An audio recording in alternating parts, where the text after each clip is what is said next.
La educación, más que cualquier otro recurso de origen humano, es el gran igualador de las condiciones del ser humano, el volante de la maquinaria social.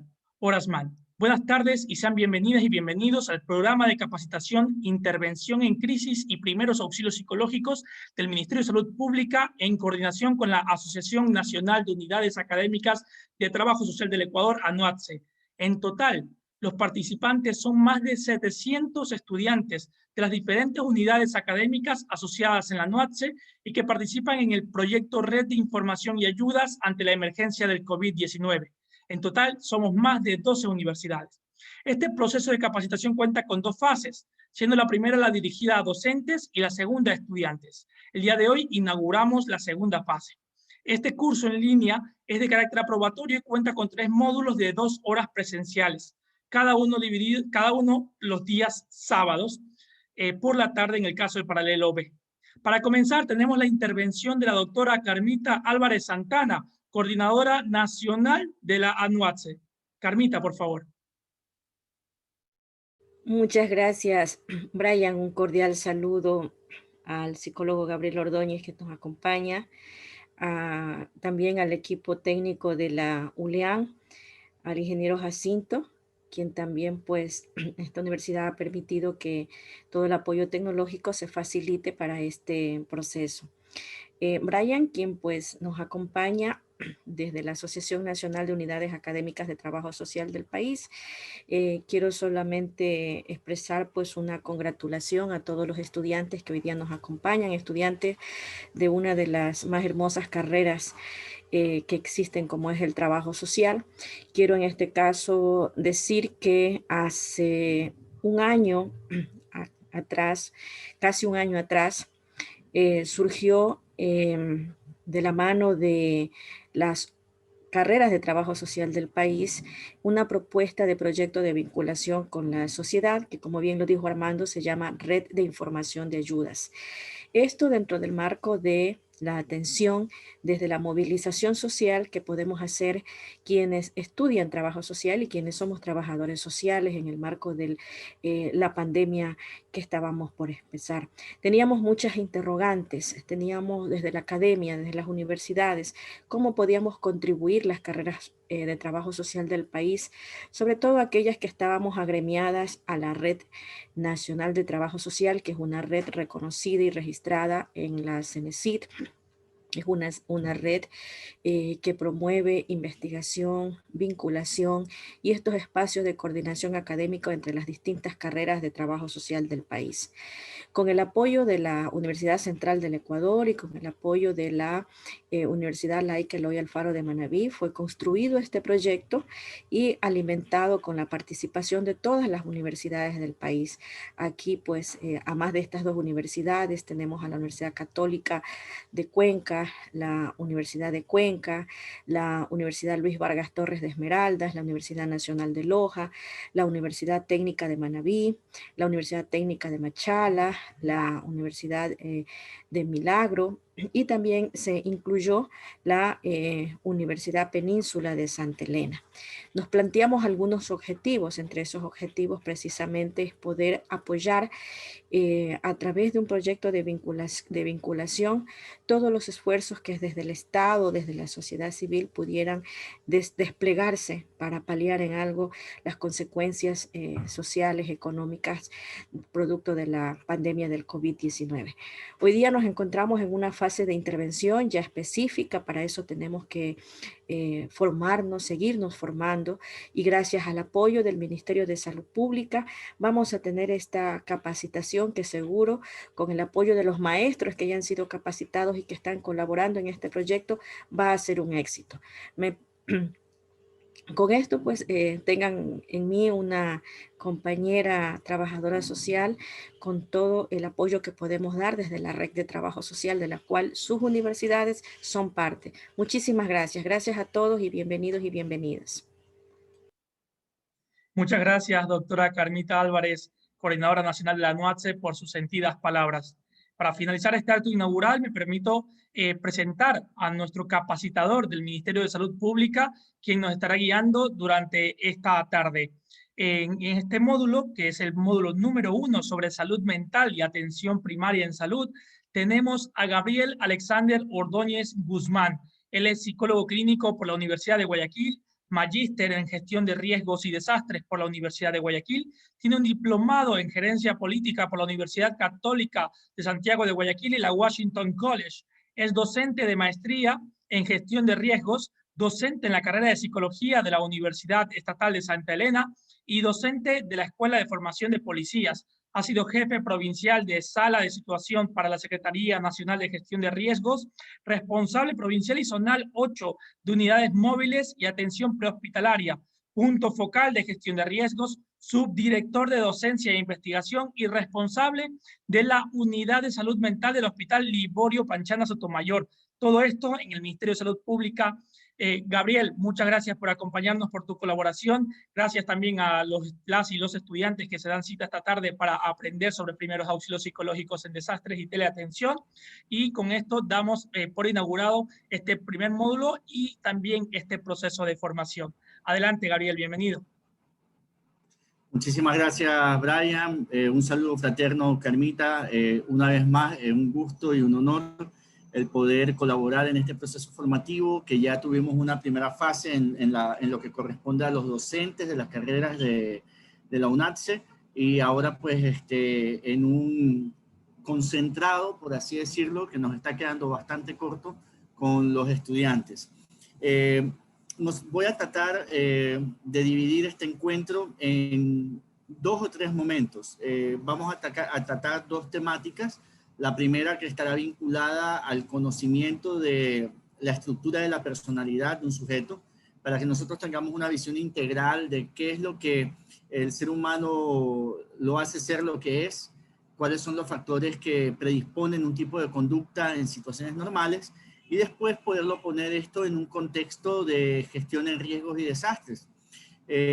Quisiera que este espacio fuera bastante dinámico. Ya en la mañana tuvimos un primer grupo y bueno, algunos niveles de interacción, ¿no? Cuando ustedes deseen poder hacer alguna pregunta, tienen la opción de levantar la mano, y ahí con la ayuda de Brian, pues se les habilitará el micrófono y la cámara para que ustedes puedan hacer sus preguntas, ¿no? Sus interrogantes. Aprovechemos mucho este espacio. En mi caso, vamos a hacer la parte introductoria a los primeros auxilios psicológicos. Ya después, en un segundo y en un tercer momento, van a tener otros docentes de un muy alto nivel y de una muy buena experiencia. Van a tener a Yulexi Vaca, que la maestra Yulexi Vaca, ella aterrizará el tema de los primeros auxilios psicológicos en el manejo de dolor y pérdida, en el duelo, ¿ya? Y después cerrarán este encuentro con José Rivadeneira, que les ilustrará un poco cuál es el flujo que utiliza el Ministerio de Salud Pública y cuáles serían un poco las técnicas de intervención puntuales en el tema de la teleasistencia. Así es como lo hemos dividido. Yo sé que a la final uno puede decir, y me pasó en la mañana y después también con otro grupo que estuve dando clase, que a veces cuando uno habla de los primeros auxilios psicológicos, se pudiera cometer el error de pensar que esto está precisamente pensado para el campo de la salud mental, para psicólogos y psiquiatras. Y nada más alejado de eso. Los primeros auxilios psicológicos son precisamente eso, unos primeros auxilios, una sensibilización a entender que el componente de salud mental también es importante dentro de la integralidad de la atención en salud, y que ustedes no es que se van a meter en psicoterapia, sino que más bien es el hecho de tener esas generalidades que me permitan a mí hacer un enganche con la red de apoyo para que el paciente pueda, o el oferente que nos llame, pueda ser atendido y resuelta sus necesidades en un amplio aspecto. El objetivo fundamental de los primeros auxilios psicológicos están dados en el hecho de poder satisfacer las necesidades básicas de la persona que está en un contexto de emergencia y desastre, y al sentirse satisfechas esas necesidades básicas, alimentación, seguridad, vivienda, salud, esta persona pues obviamente disminuya el impacto del evento que ha vivido, y de esa manera pues se pueda reincorporar a la sociedad de manera productiva y de manera positiva. Entonces, no es necesario ser psicólogo para ejercer estos primeros auxilios psicológicos que vamos a hablar el día de hoy, y precisamente para eso está pensado este curso. Reitero el hecho de que ustedes, mis queridos estudiantes, puedan levantar la mano en el momento que ustedes deseen para ir avanzando con la información que tenemos. Sin más que decirles, pues entonces arrancaremos con la primera presentación.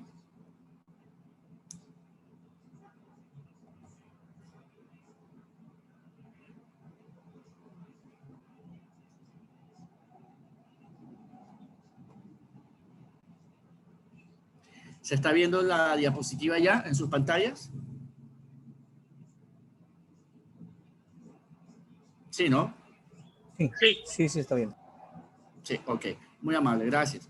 Entonces, al finalizar esta primera presentación, ustedes van a tener la capacidad de reconocer las etapas evolutivas del ser humano e identificar las características generales de cada una de ellas. Comprender qué es la personalidad y los diferentes tipos ante los que nos podemos encontrar. Identificar las funciones psíquicas del ser humano y reconocer sus alteraciones. Reconocer las reacciones de las víctimas ante un desastre o una enfermedad y los mecanismos de defensa utilizados para cada una de ellas. Distinguir y saber actuar ante las diferentes reacciones que nos podamos encontrar. Reacción normal, reacción desajustada, reacción psíquica grave y reacción neuropatológica duradera.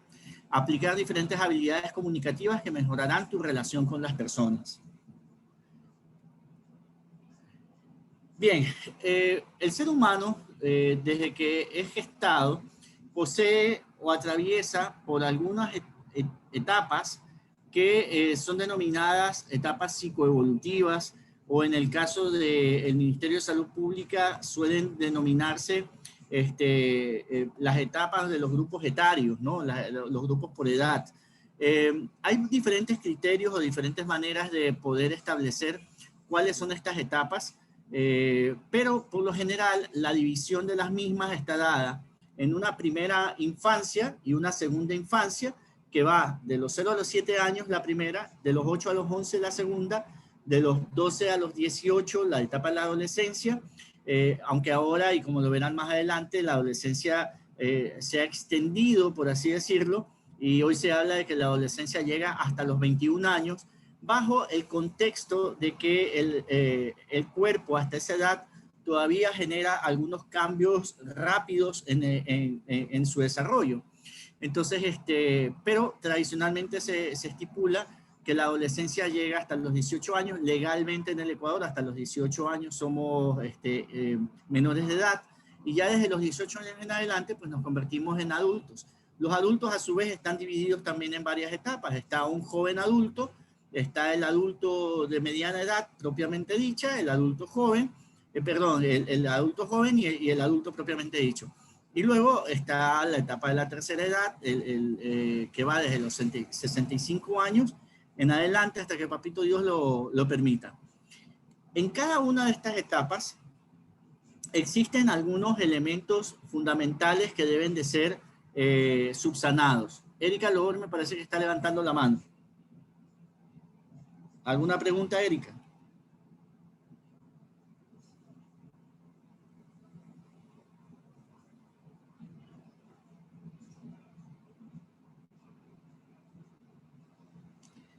Erika.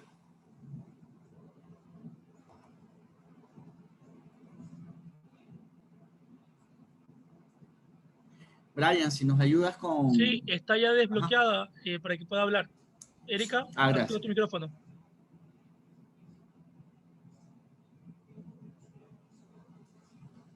Erika luego levantó la mano. ¿Quizás alguna pregunta o fue sin querer queriendo?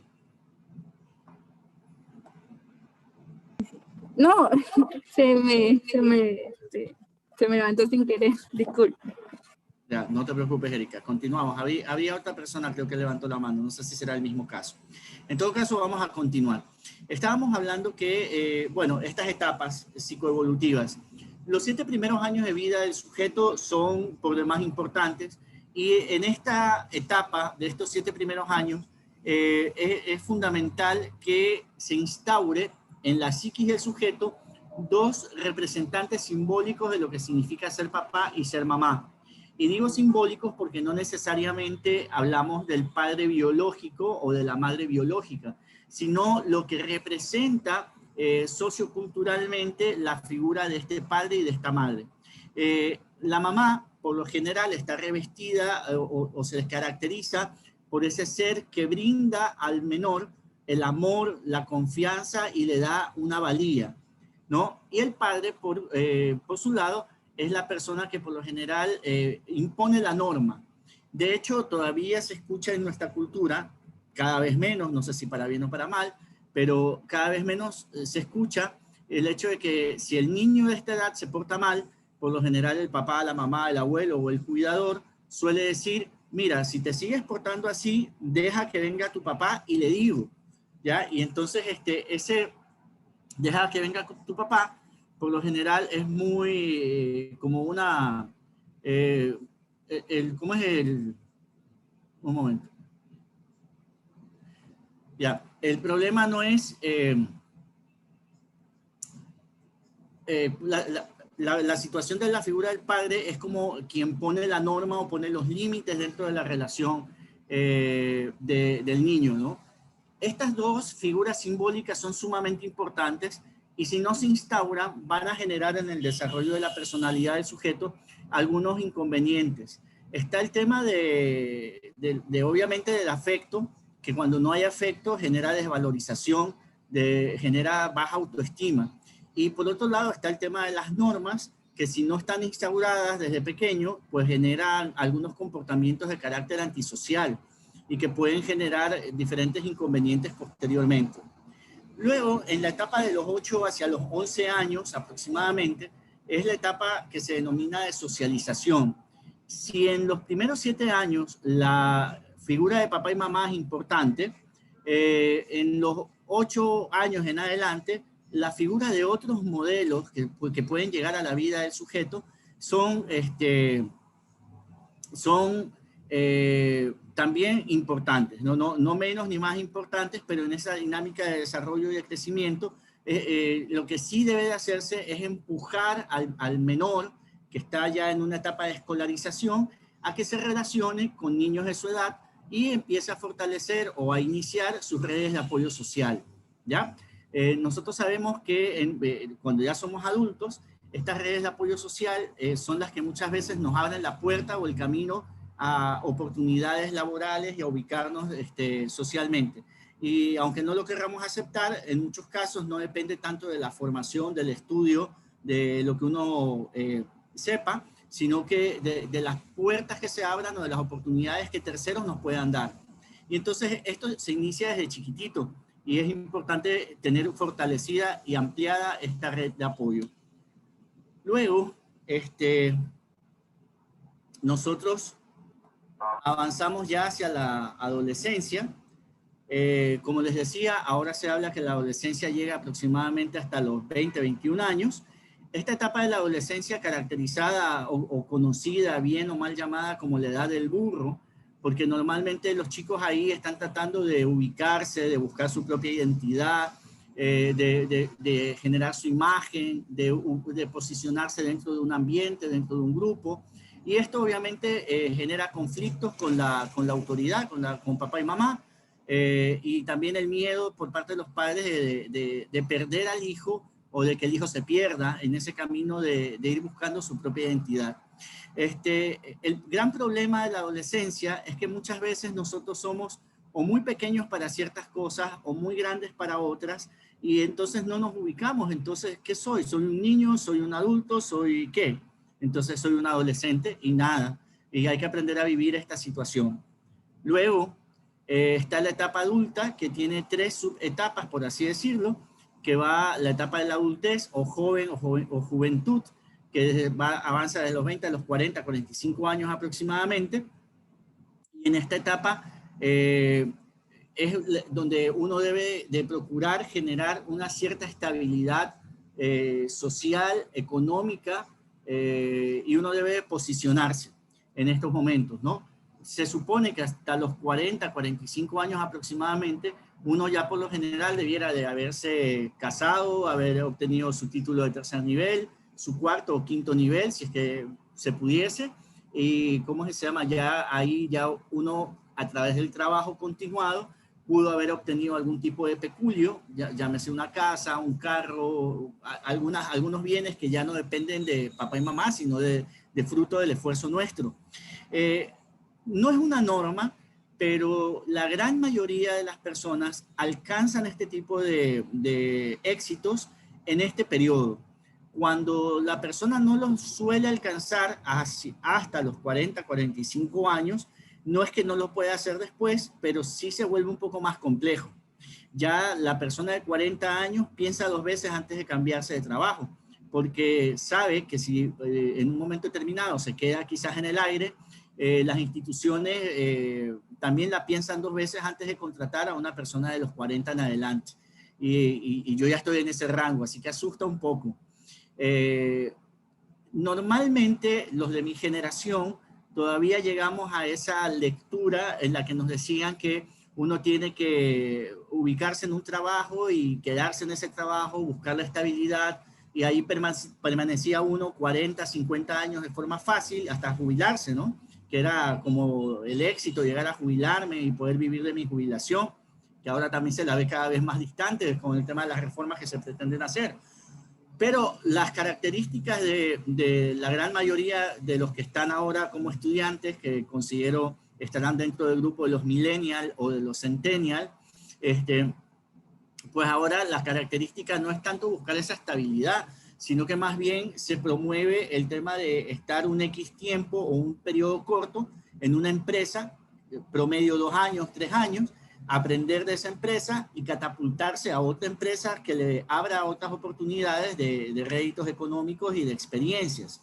Y por lo general ya muchos de los jóvenes de su edad ya no ven tanto el tema de trabajar de manera formal en una institución, sino ser su propio jefe a través de algún tipo de emprendimiento. Luego en la etapa adulta, ya de los 45 a los 65 años, llega una crisis muy importante que es la crisis de la edad madura. Esta crisis de la edad madura pues nos invita un poco a ver hacia atrás de lo que han significado estos 45 años y evaluar qué cosas hemos logrado hacer, cuáles eran los sueños primeros que nos habíamos planteado, muy posiblemente en la etapa de la adolescencia o de la juventud, ¿ya? Y cuántos los hemos cumplido. Una de las cosas más duras que le toca asumir a una persona dentro de esta edad es haber sido inconsecuente con lo que planteaba cuando tenía esos años mozos, ¿no?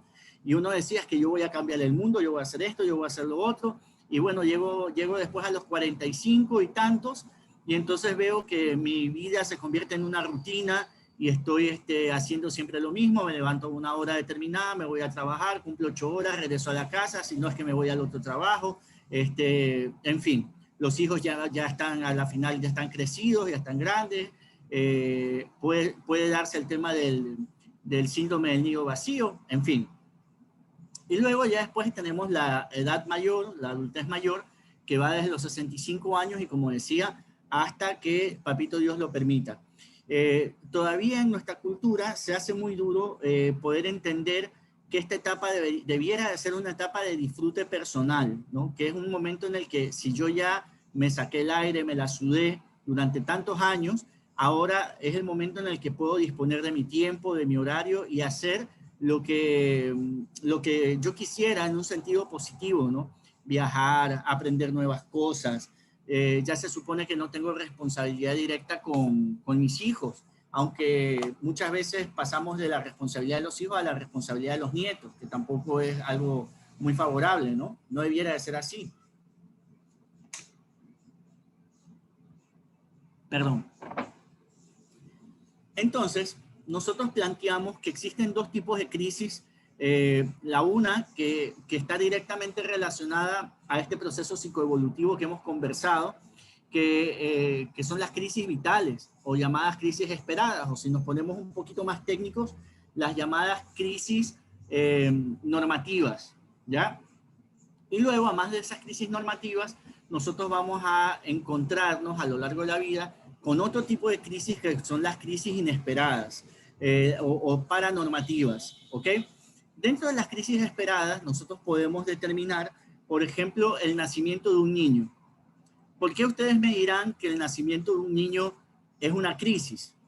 Sí, es una crisis porque el niño es muy bonito, es chévere, a la final muchos, que es lo ideal, prefieren o visualizan que en algún momento de la vida van a tener un hijo, ¿ya? Y es un hijo esperado, deseado y chévere.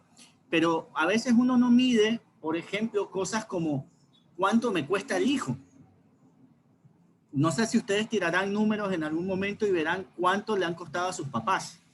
¿Cuánto vale un hijo? ¿Cuánto cuesta un hijo durante el primer año? Entonces, yo ya he sido padre, ya no tengo niños chiquitos.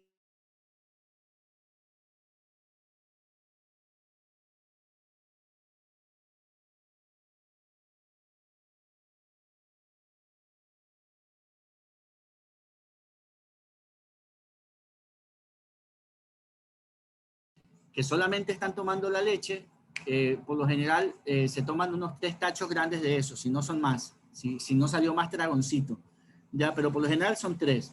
Y si promedio te está costando 30, 35 dólares, pues entonces estamos hablando de 90, 100 dólares solamente en el tarro de leche. Un valor similar en la paca de pañales, si te compras la paca de pañales grande, ¿no? Esa hay de 62, de no sé cuánto. Entonces esa paca de pañales también no te deja de costar más de 20 dólares. Si te compras 2 de esas, digamos que ya son 40 y tantos dólares, más lo que ya tenías previsto aquí, ya estamos hablando de un valor de 150, 160 dólares fácil. Y luego, durante el primer año, tienes que llevar a tu hijo una vez al pediatra. Y si no te gusta ir a la pública, pues la privada no deja de costar en un especialista pediatra 30 dólares, 40 dólares, 50 dólares. Entonces, redondeando, digamos que ese muchacho durante el primer año te va a costar más o menos 200 dólares por mes. Y si tu sueldo es un sueldo básico de 400 dólares, entonces la mitad de tu sueldo se está yendo ahí, ¿ya? Y obviamente el niño es muy bonito, pero genera una crisis económica que puede repercutir en una crisis familiar también, ¿no? Si es que hay un solo ingreso, por ejemplo. El tema de los matrimonios también se convierten en una situación de crisis, más aún cuando el matrimonio en sí mismo no es adecuadamente planificado. Yo por lo general siempre les suelo decir a las parejas jóvenes que están por tomar el paso, les digo, chicos, primero traten de disfrutarse como pareja. No se metan a tener niños de buenas a primeras. La falla es que como nosotros nos gusta hacer las cosas al revés, entonces por lo general primero nos embarazamos y después estamos pensando en si nos casamos o no nos casamos, ¿no es cierto?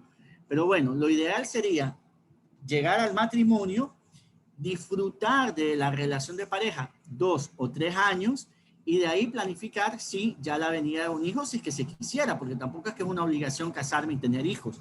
Más aún ahora con los nuevos contextos de pareja que existen, en donde yo conozco parejas de profesionales de la salud jóvenes que ellos han dicho, no, para nosotros no es importante tener un hijo, nosotros lo que queremos es graduarnos, irnos a estudiar a Rusia, sacar nuestra especialidad, nuestra subespecialidad, y bueno, ya después veremos, ya, o pasear o cosas por el estilo, y a ellos lo que les interesa es llegar a estar económicamente bien, y es válido también.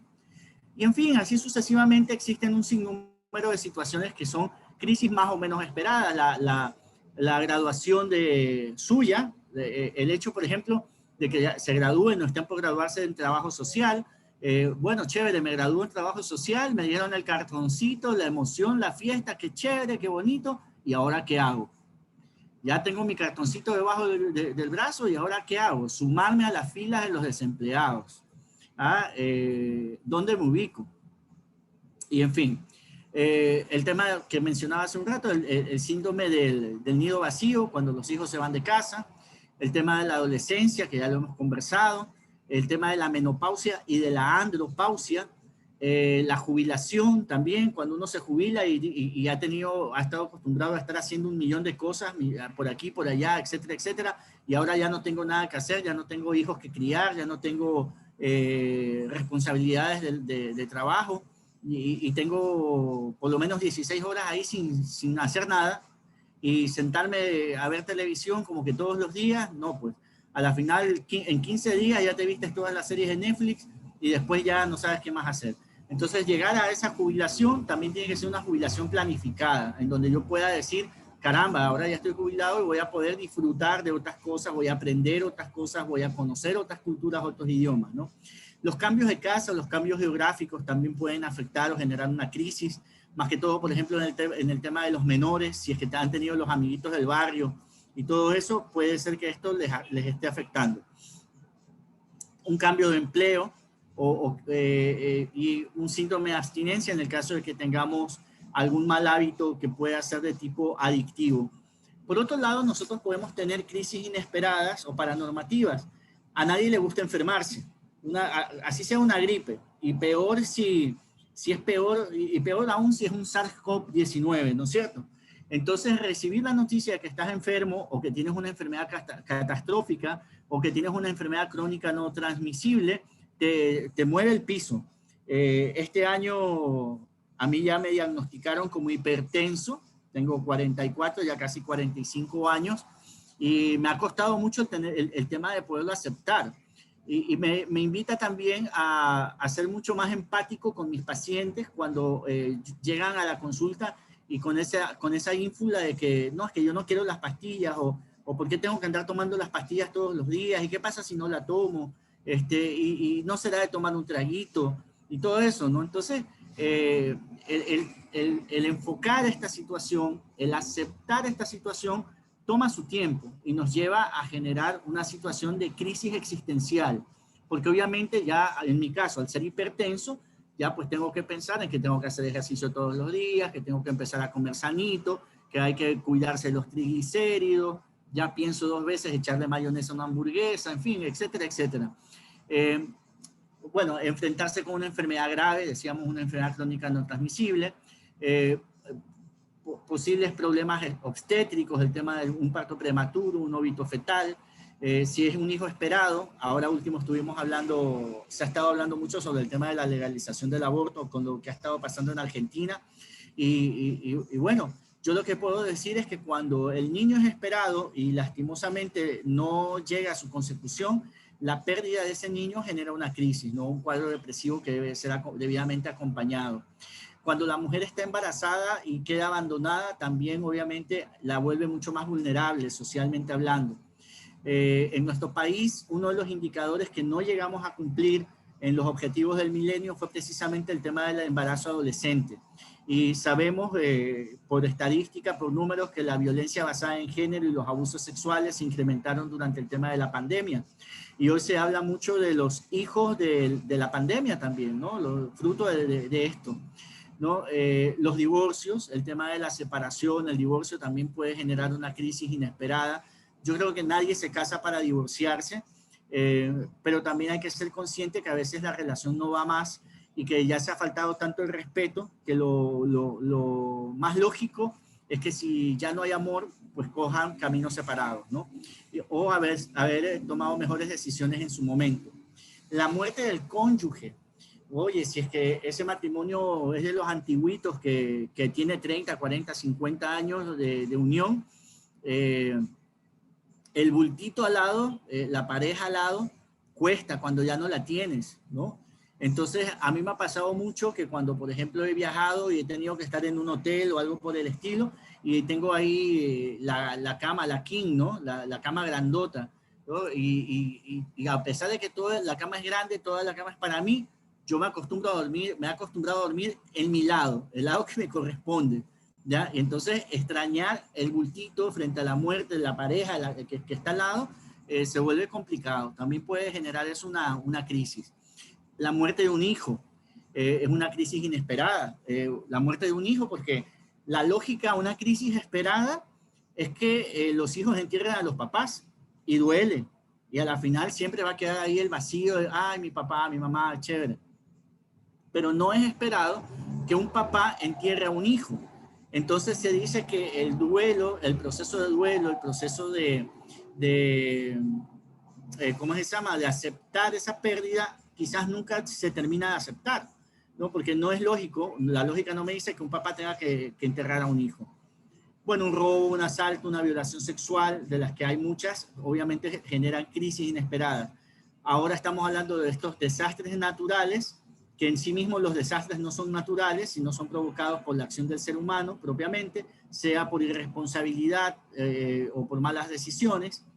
Los accidentes de tránsito, que son de pan de todos los días, por imprudencia, por impertinencia, pérdida o el impedimento de alguna parte del cuerpo, cuando, por ejemplo, uno se ha accidentado, y eso me ha tocado ver mucho, en moto más que todo. Yo le tengo realmente respeto a los que andan en moto, pero la moto genera accidentes bastante graves y es una de las principales causales de pérdidas de miembros superiores o inferiores. Y ahí es donde se genera después el dolor del miembro fantasma, porque la persona está choqueada, no sabe mayormente qué es lo que ha pasado, y cuando ya se le quita el efecto de la anestesia, sabe que algo pasó, pero no lo quiere enfrentar, y entonces si no, hasta que no ve la ausencia del miembro de la pierna o del brazo, y después entra en shock, y hasta que lo procesa, dice, no, si mi brazo ahí yo lo siento, ahí está todavía, ¿no? Y eso se llama el dolor del miembro fantasma, que me ha tocado algunos casos atender en ese sentido. El tema del aborto, mencionado que el aborto pensado, ¿no? Que yo deseo abortar, también puede ser considerada una crisis inesperada por el tema de la presión social, de todo este debate que está sobre el tapete, y también está visto estadísticamente que así digan las personas que son abiertas y que no están, que es su cuerpo, que ellas están tomando la decisión que mejor creen para ellas y lo demás, sí se ha demostrado estadísticamente que un gran porcentaje, un elevado porcentaje de mamitas o de personas que llegan a tomar la decisión del aborto pasan posteriormente por procesos depresivos de larga data, ¿no? Y en algunos momentos se generan sentimientos de culpa, ¿no? Entonces, bueno, es un poco sobre el tema crisis esperadas y crisis inesperadas. No sé si hasta aquí quizás haya alguna pregunta. Si no, avanzamos. ¿Alguien que desea hacer alguna pregunta? Levanta la mano. Aquí María Chaisela. ¿Te escuchamos, María?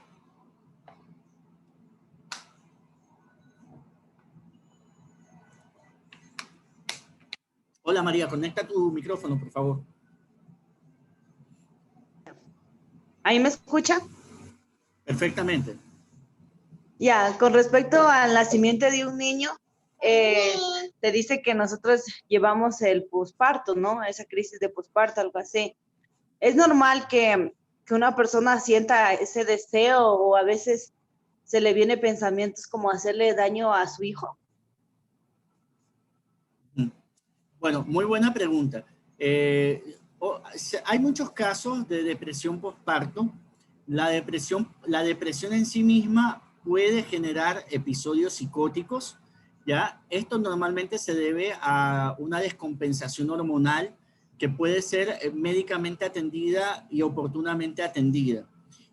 Habría que analizar, en el ejemplo que tú me planteas, si ha habido elementos predisponentes, porque el tema del embarazo en sí mismo no debiera de alterar psíquicamente hablando o generar un trastorno psíquicamente hablando. Por lo general son cosas que ya han venido arrastrándose, que no se ha dado cuenta en su momento la familia y que frente a un hecho puntual, en este caso el embarazo y el haber dado a luz a esa criatura, detona lo que ya venía fraguándose en la psiquis del sujeto. ¿Ya? Eso. Ah, ya. Muchas gracias. A ti, María. ¿Quizás alguna otra pregunta? Dos participantes han levantado la mano.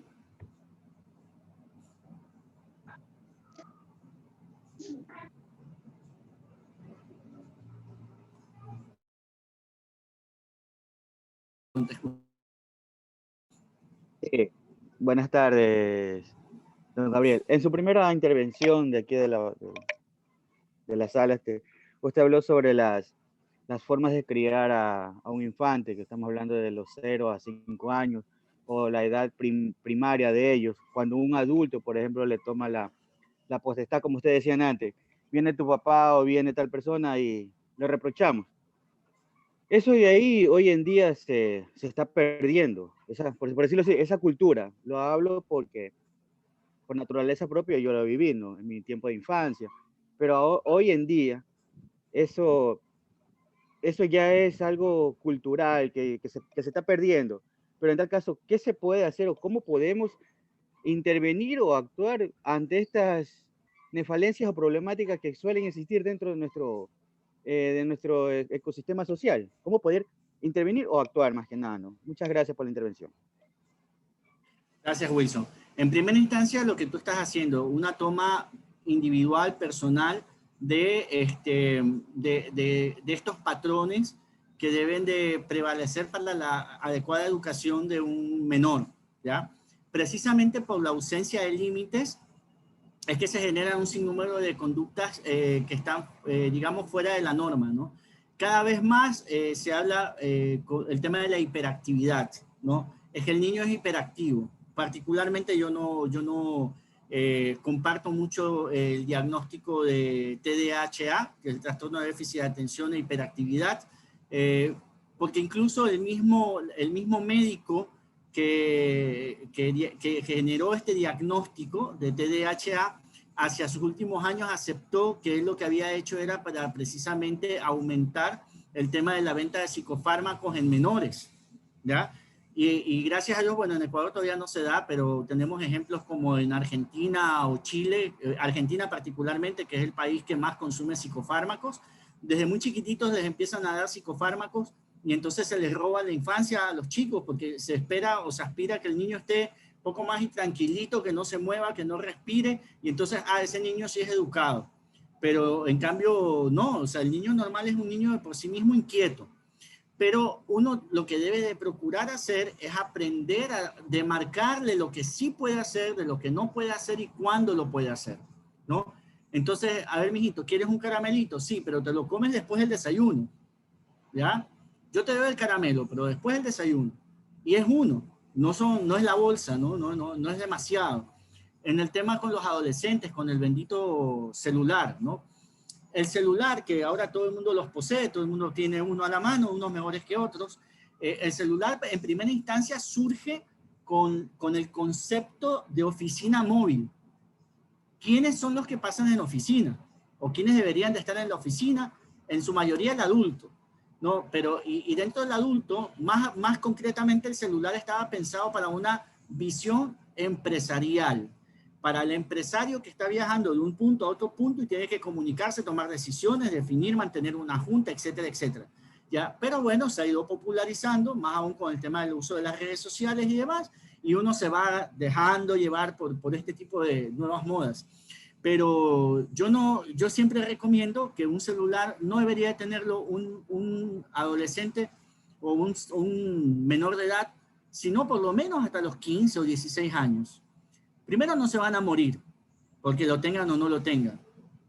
Lastimosamente ahorita los papás, para sacarse de encima la inquietud del muchacho y en vez de corregir, lo que hacen es darle la tablet. 2, 3 años y los niños manejan la tablet mejor que usted y yo, ¿ya?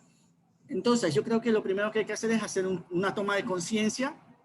Nosotros ya como profesionales somos educadores también, entonces tenemos que buscar algunos espacios en donde nosotros podamos promover este tipo de educación, ¿no? De educación popular, para que esto no se vaya perdiendo y podamos rescatar de alguna manera las generaciones. ¿Alguna otra pregunta? Si no, continuamos. A ver, por ahí hay 2 personas levantando la mano.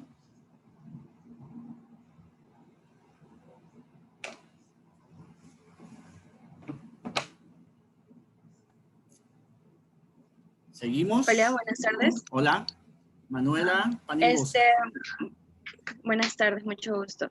Bueno, dentro de lo que eran las crisis esperadas, donde usted menciona cuando los hijos se van de casa y la adolescencia, que es claro ver aquí en Santa Elena cómo muchos adolescentes entre 16 a menos de 20 años dejan sus hogares por muchos motivos, sea si por drogas o porque sacan embarazadas a sus novias o por ya tener una familia. Entre otras cosas, mi pregunta era, como por ejemplo los adolescentes de entre 15 a 20 años tienen sueños y metas que muchas veces los padres impiden apoyar. O sea, ellos se plasman unas metas, los padres ya tienen planificada la vida de su hijo, y estos están obligados a hacer lo que los padres dicen. ¿Qué tipo de daño cree que le están haciendo mentalmente a sus hijos? Bueno, ahí hay mucha lana que cortar. Yo conozco muy de cerca la cultura de la península de Santa Elena. Tuve el gusto de vivir 9 años allá. Si hubiera podido, me quedaba. A la final, para cuando ya esté viejito, me voy a vivir de nuevo a Santa Elena. Es una provincia muy bonita. Lo primero que hay que hacer es que los padres tienen que comprender que los hijos son prestados. O sea, les guste o no les guste, más tarde que temprano, los hijos se van a ir. Y de hecho, hay que prepararlos para cuando se vayan. La idea es que el papá, la mamá, tiene que preparar a los hijos para la vida, no para apropiarse.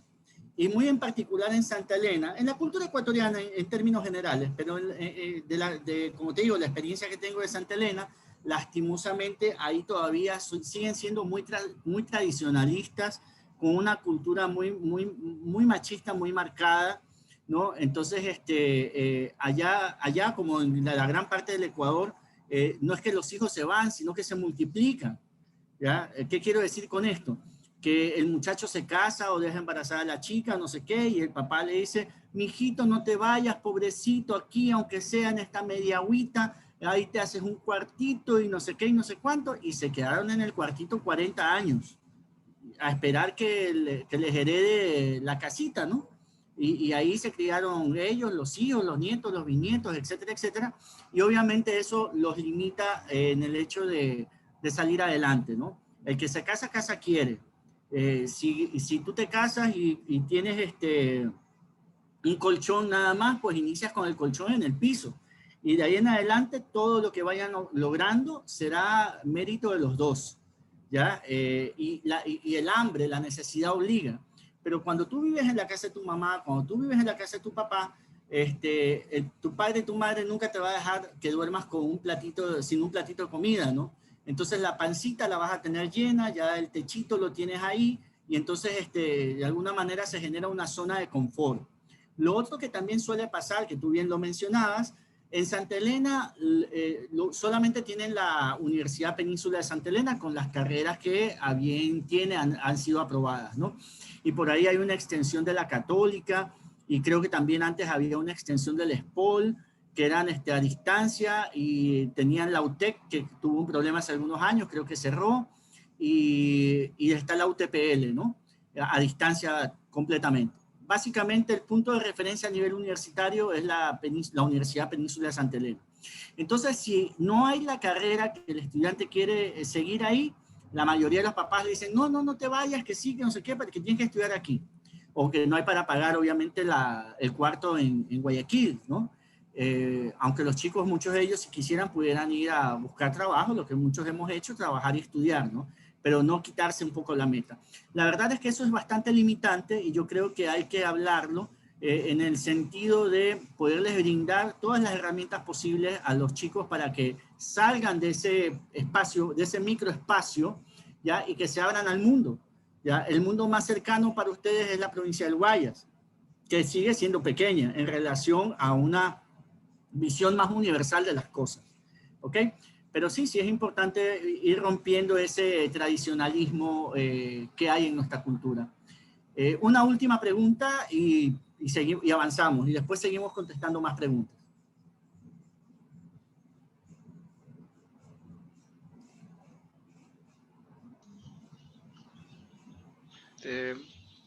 Buenos días, buenas tardes, psicólogo. En las crisis inesperadas quisiera enfocar en un caso de que puede que un hijo crezca teniendo odio a un padre por una situación de violación. Esa es la pregunta en concreto. Sí. Bueno, obviamente si un padre ha violado a su hijo, digamos, lo menos que se pueda esperar es que haya sentimientos negativos hacia la figura del padre, ¿no? Y con justa razón. Normalmente las personas que realizan este tipo de actos que socialmente son cuestionados y execrables son personas que no están bien de la cabeza. Definitivamente tienen algún tipo de trastorno. No con esto los quiero justificar en sí mismo, ¿no? Pero hay que entender que una persona que abusa de su hijo no está bien, ¿ya? Y merece esa persona ser atendida de alguna manera, para por lo menos tratar de evitar que siga cometiendo este tipo de actos, porque si lo hace con su hijo, lo hará con cualquier otra persona que esté a su alcance sobre este tema. Ahora, ¿qué pasa con el agredido, con el abusado? Al abusado en el transcurso de su vida, y mientras más temprano mejor, deberá de llevárselo a ayudar a entender que en primera instancia la culpa no ha sido de él, porque casi siempre el abuso va a ser cuando ha sido de menor de edad. O a veces los abusos comienzan, o el nivel mayor de abuso casi siempre se da en niños menores de 5 años, precisamente porque tienen menos desarrollados sus niveles comunicacionales y entonces no saben cómo comunicar o cómo decir qué es lo que les está pasando. Y si el abuso continúa a lo largo de muchos años, por lo general esta situación se destapa hacia la etapa de la adolescencia, ya cuando el abusado no aguanta más la tortura a la que se ve sometido cada tanto. Y entonces ahí lo dice y lo expresa y ya. Pero esta persona que ha sido abusada debe de ser acompañado para que pueda entrar. Dirán, chútale, al que me violó, ¿cómo yo lo perdono? Mira, el perdón no es para el violador. El perdón es para ti. El perdón es para la persona que ha sido abusada. Porque mientras tú cargues sentimientos negativos en tu corazón, no vas a crecer y eso te va a estar afectando el resto de tu vida. El perdón en sí mismo no es olvidarte de que eso pasó, porque no te vas a poder olvidar. No te puedes hacer un backspace en la cabeza, no te puedes hacer un delete.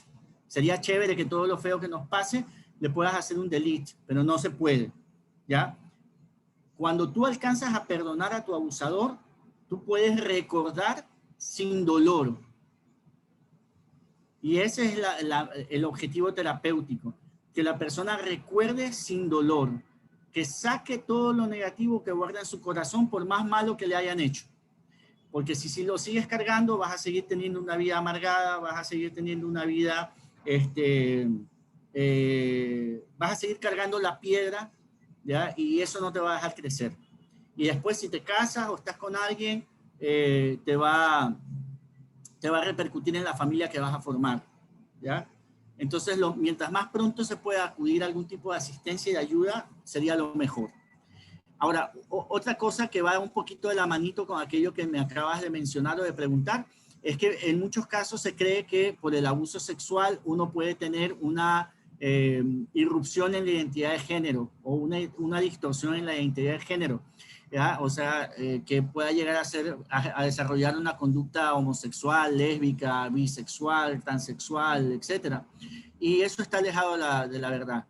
En estudios científicos, en estudios serios, se llega a establecer que más del 80% de las personas que llevan un estilo de vida alternativo no necesariamente han sufrido por algún abuso, no han pasado por un abuso, sino es un sinnúmero de cosas que confluyen ahí, ¿ya? Y estoy entrando en un tema muy delicado, en donde se puede debatir mucho sobre esta situación, pero no es el abuso por el abuso el que pueda generar una tendencia a un estilo de vida alternativo. Lo que sí está claro es que las personas que son abusadas debieran de tener un acompañamiento terapéutico, pero no llegan al acompañamiento terapéutico sino es cuando ya están en la edad adulta, que ellos mismos van a buscar la asistencia. Porque en nuestra sociedad, como la gran mayoría de los abusadores están dentro de casa, es el papá, es el tío, es el primo, es el vecino, es el amigo, ¿ya? Entonces, y hay un estigma social al respecto, entonces normalmente se le dice, esto no pasó, cállate. No, esto no pasó, y lo dejan ahí, ¿ya? En el mejor de los casos toman distancia, se respeta la distancia de con el agresor y todo, pero el abusado se queda con eso. Y más aún después hay resentimiento también hacia la figura de los padres porque no se sintieron protegidos por ellos. ¿Ya? Cuando ya están grandes y toman conciencia, ¿y tú por qué nunca lo denunciaste?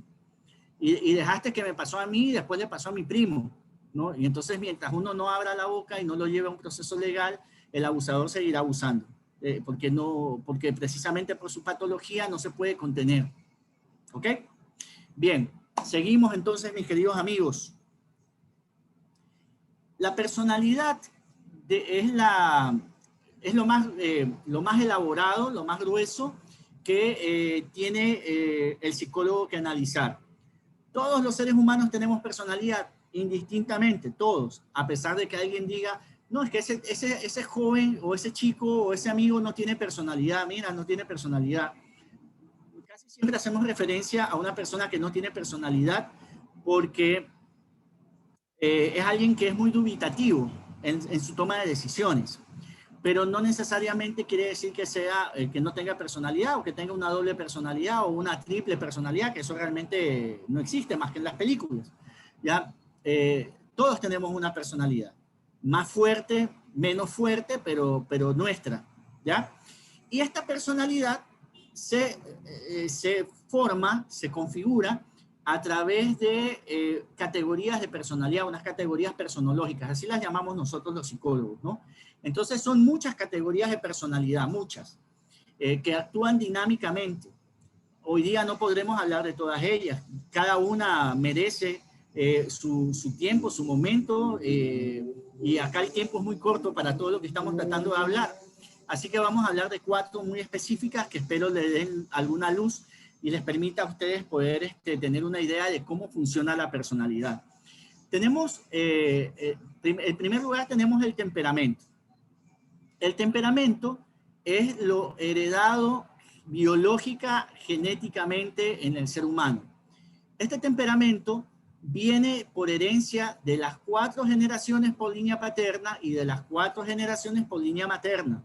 Es decir, el temperamento me lo heredó mi papá, mi abuelo, mi bisabuelo y mi tatarabuelo, por el lado paterno. Mamá, abuelo, bisabuelo y tatarabuelo por línea materna. Y eso se convierte un poco en una suerte de lotería. Entonces, uno a veces no sabe a quién le ha sacado el genio. El temperamento es eso, un poquito lo que uno le dice que es el genio de uno, ¿no? O el mal genio que a veces uno puede tener. Hay muchas teorías sobre la carga temperamental, pero para no complicarnos tanto, básicamente el temperamento es de 2 maneras, se expresa de 2 maneras. Tenemos nosotros un temperamento de tipo introvertido, que normalmente es la persona que se queda callada, que no habla mucho, ¿no? Esa persona de temperamento introvertido que no se comunica adecuadamente, que no dice qué es lo que le molesta, lo que le duele. Esa persona, por lo general, va a sufrir mucho hacia adentro, orgánicamente. Esa persona va a estar sufriendo de colitis, gastritis, úlcera, ¿ya? Porque el verdadero órgano de las emociones no es el corazón, el órgano de las emociones es el corazón desde lo filosófico, pero desde el orgánico, el verdadero órgano de los sentimientos es el estómago. El estómago es sumamente sensible al estado de ánimo que puede tener las personas.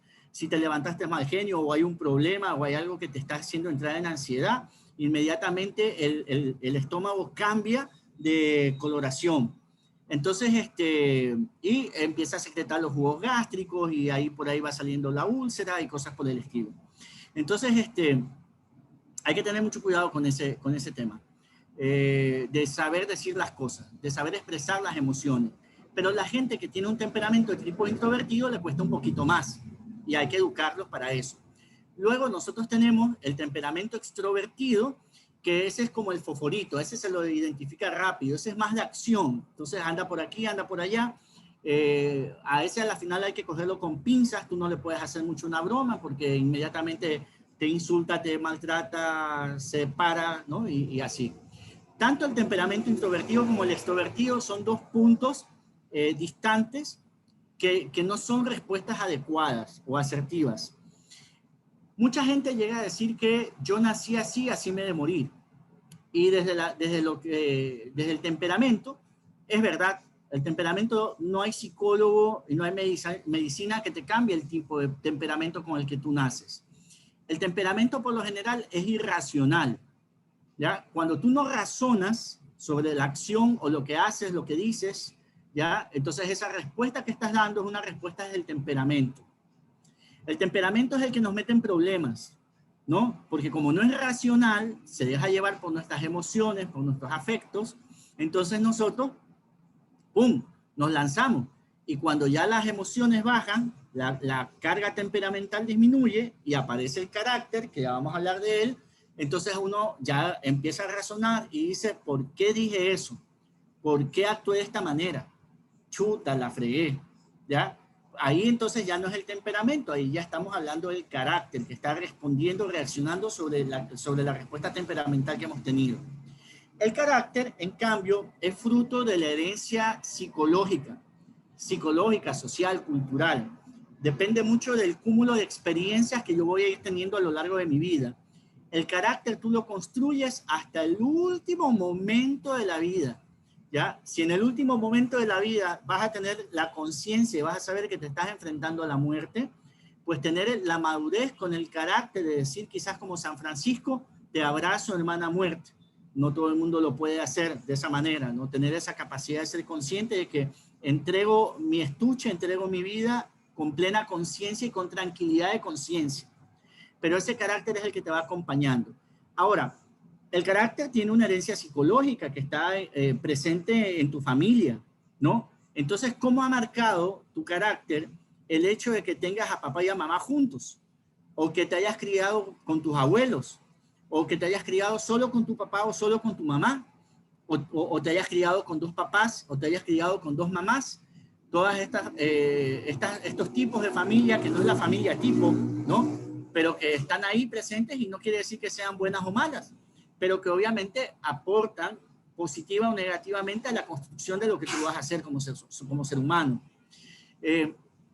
Si en tu familia hay un patrón social de tomar, ¿no? En donde tu papá es alcohólico, tu abuelo ha sido alcohólico, tu bisabuelo ha sido alcohólico, tu tatarabuelo ha sido alcohólico, hay una gran posibilidad de que tú vayas a ser alcohólico, porque hay un patrón que se está repitiendo y ese es el modelo que tú estás observando desde chiquitito. Entonces, nosotros tenemos una forma de aprendizaje que se llama el aprendizaje vicario, o sea, aprendemos por observación. Muchas veces se aprende más viendo a nuestros padres y por eso hablábamos de la importancia durante los 7 primeros años de vida de la figura de papá, mamá. Aprendemos más de ver a nuestros padres de lo que ellos nos puedan decir. Y por eso es que normalmente se dice que el testimonio arrastra, ¿no? Entonces hay que tratar de ser buenos modelos de nuestros hijos y tomar conciencia de estos círculos viciosos, de estos puntos disposicionales que tenemos a lo largo de nuestra vida para nosotros poder generar un rompimiento con el círculo vicioso y convertirlo en un círculo virtuoso, es decir, en algo que te va a favorecer y que va a fortalecer a la siguiente generación, ¿ok? Además del temperamento y del carácter, nosotros tenemos también el tema de la actitud y de la aptitud. La aptitud, ¿para qué soy apto? ¿Para qué soy bueno? Son los dones con los que uno, o la predisposición a la que uno tiene para realizar ciertas cosas. No todos los seres humanos somos buenos para lo mismo. Quien les habla nunca fue bueno para el deporte. En mi barrio me traumaron de chiquito cuando era la hora de jugar fútbol, porque todo el mundo se peleaba para no tenerme, ¿ya? Entonces, no, llévatelo tú. Era como que el que, si yo jugaba en un equipo, ese era el clarito que perdía, ¿ya? Entonces, nunca fui bueno para los deportes y me tocó ir descubriendo a lo largo de mi vida para qué cosas sí realmente era bueno. Y cuando descubrí las cosas para las que era bueno, con una actitud adecuada, ya empecé a tratar de potencializarlas para, obviamente, salir adelante. Y obviamente, por ejemplo, mi estilo de inteligencia es un estilo de inteligencia que apunta más hacia lo verbal, ¿no? Entonces, esta facilidad de palabra o esta capacidad de discurrir, de hablar, de analizar, pues cae de pelos con la profesión que he escogido, que es la psicología, y igual la de trabajo social. Un psicólogo, un trabajo social que no sepa comunicarse, lo invitaría quizás a que la piense 2 veces, ¿ya? Sobre qué es lo que está haciendo en esa profesión. A la final es un muy buen matemático, coge ingeniería, ¿ya? Pero acá, en una rama humanitaria, social, es muy importante el hecho de poder de poder tener estos recursos de personalidad. ¿Ok? Bien. Vamos a, no sé si hay alguna pregunta hasta aquí, porque voy a dar paso a la siguiente diapositiva.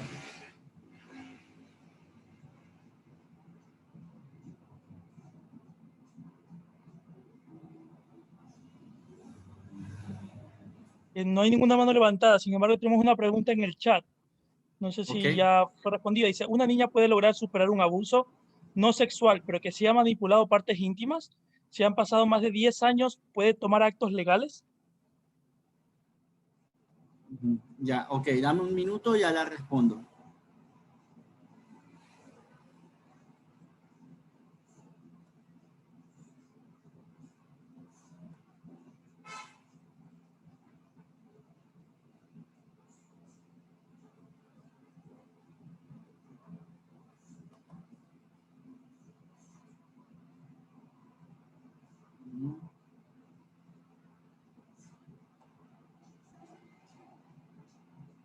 Ahí se está viendo la presentación, la nueva. No, no se está viendo, ya la comparto. Ahí ya.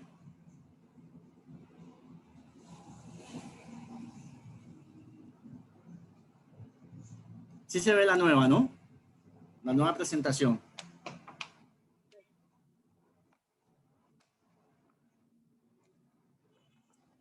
Bien.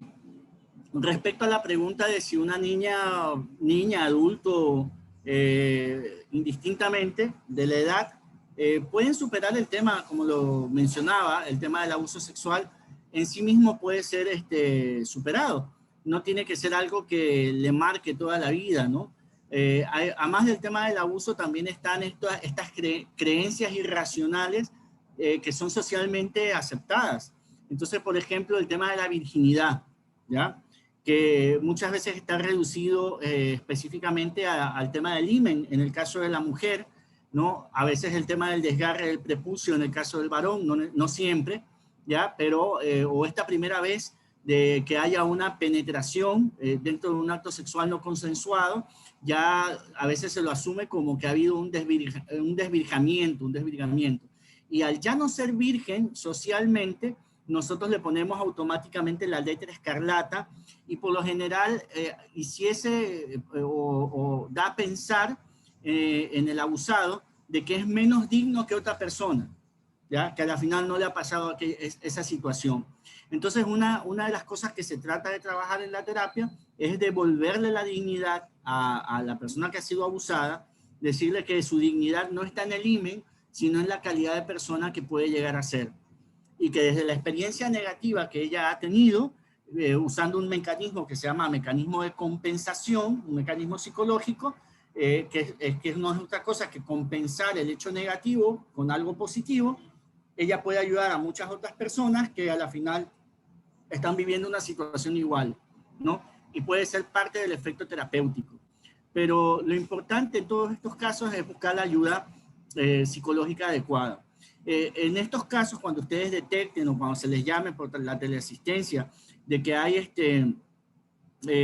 un caso de abuso, violencia basada en género o alguna cosa que ya tiene otra connotación, ustedes inmediatamente lo que tienen que hacer es poner en conocimiento al Ministerio de Salud Pública para activar la red de apoyo social e interinstitucional y se activarán todos los que se tengan que activar para poder ayudar psicológica y legalmente a la menor, en el caso de que sea una persona menor. Decían también, ¿qué pasa con el tema de la edad adulta, ¿no? Si es que ya es adulto y quiere hacer una denuncia. Es un tema bastante complejo porque obviamente si no se lo detectó en su momento, las evidencias normalmente pues, no se mantienen. No hay un tema de cómo conservar los fluidos corporales productos del abuso sexual o las laceraciones que se pudieran haber generado. Y entonces eso de alguna manera complica, pero no es imposible. Pero ahí, por ejemplo, se necesitaría, ante la ausencia de pruebas fácticas, se necesitaría no solamente del testimonio del agredido, sino de testimonio quizás de otros agredidos o testimonios de personas que sabían la situación que se estaba dando, pero que no hicieron nada en su momento y que ratificaran la postura, ¿no? Eso ya es un proceso más bien legal. Yo siempre digo hasta qué punto, ya cuando han pasado tantos años, llegar a exponer la situación, hay que ver si es que es favorable o no es favorable, ¿no? Que tengan la claridad de en qué proceso se van a meter, si van a estar dispuestos a llegar hasta las últimas consecuencias, si esto le va a hacer más daño que bien a la persona que va a poner la denuncia, porque ya se va a volver Vox Populi, si es que a la final lo que se busca es evitar que haya un daño a terceros, porque se conoce que hay un sobrinito, que hay un primito, que a la final puede estar pasando por lo mismo. Entonces, todo ese tipo de cosas hay que analizarlas y bueno, se toma la decisión de poner la denuncia. Que si no llega a tener una repercusión legal en el tema de apresamiento en años y cosas por el estilo, por lo pronto se expone al violentador y eso lo lleva a pensar ya más de una vez el volver a hacerlo y a la familia circundante a cuidar más a los hijos que estén alrededor de esta persona, ¿no? Bien, no sé si con eso respondí la pregunta. Entonces, continuamos. Sí está en pantalla, ¿no? Módulo 1, salud mental, atención primaria en salud en contextos de emergencia y desastre. Bien,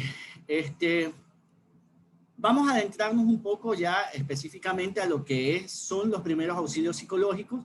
Si ya nosotros hemos conocido cómo se desarrolla la personalidad en contextos normales, vamos a ver ahora cómo se desarrolla la personalidad frente a estos eventos de grandes magnitudes y particularmente ahora que estamos viviendo el tema de la pandemia, ¿no? El riesgo, la fórmula de riesgo dice que el riesgo está en función de la amenaza por la vulnerabilidad, ¿ya? Entonces nosotros tenemos que tener clarísimo cuál es el concepto de amenaza y cuál es el concepto de vulnerabilidad.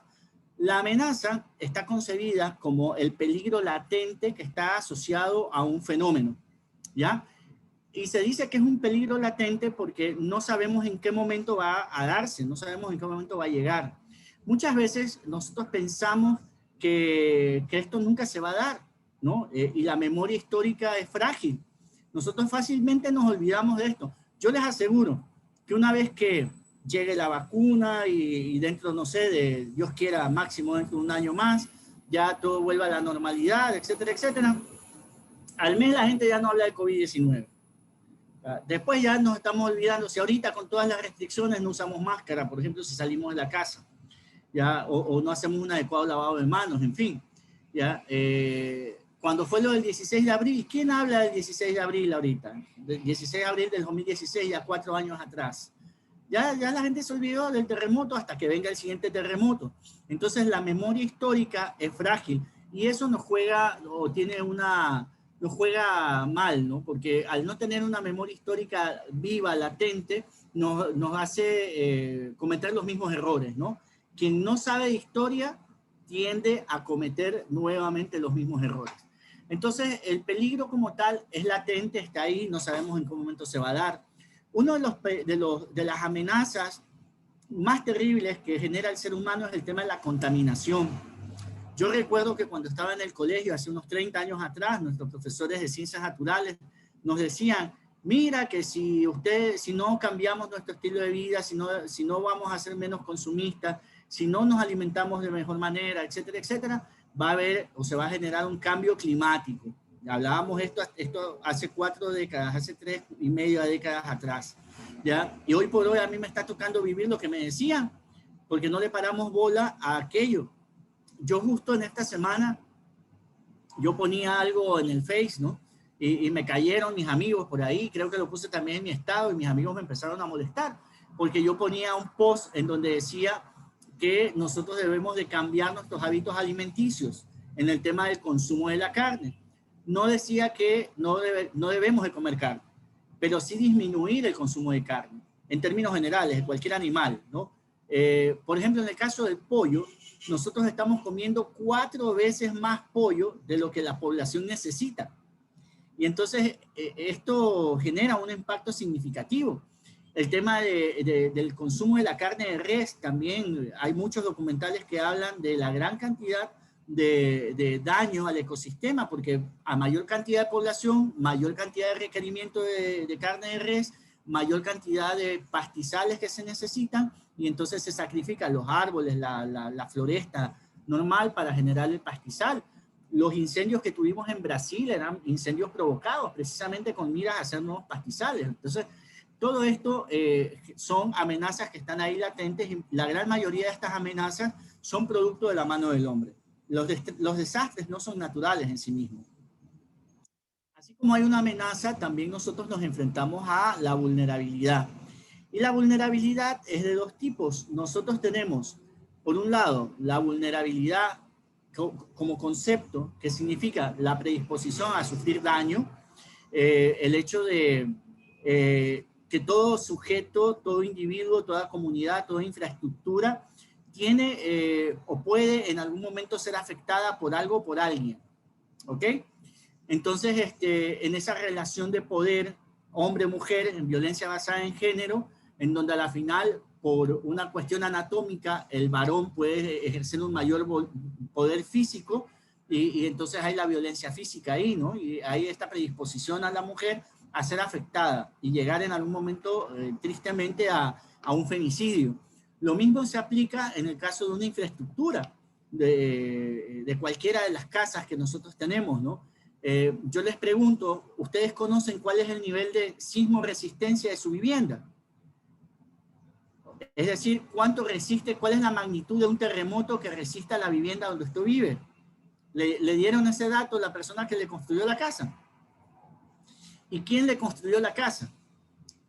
¿Cuántos de los que estamos aquí, entiendo que estamos como más de 100 y pico de personas, cuántos de esas 100 y pico de personas contrataron a un ingeniero o a un arquitecto para que les diseñe y les haga la casa y al término les diga con plano en mano, mira, tu casa está bien hecha, tiene un nivel de sismo resistencia de grado 6, por decirles algo, ¿ya? No, más del 80, 90% de los que estamos aquí, la casa nos la construyó don Juanito, que fue al terreno, echó el ojo y dijo, mira, con 2 de chispa y una de arena salimos, ¿ya? Entonces los niveles de construcción de nuestras viviendas en el Ecuador son bastante malos y desconocemos los niveles de sismo resistencia de nuestra vivienda. Y entonces estamos siendo vulnerables, estamos siendo predispuestos a sufrir daño frente a un evento adverso como es un terremoto. La vulnerabilidad en sí misma es de dos clases. Por un lado está la vulnerabilidad de tipo individual. Perdón un ratito.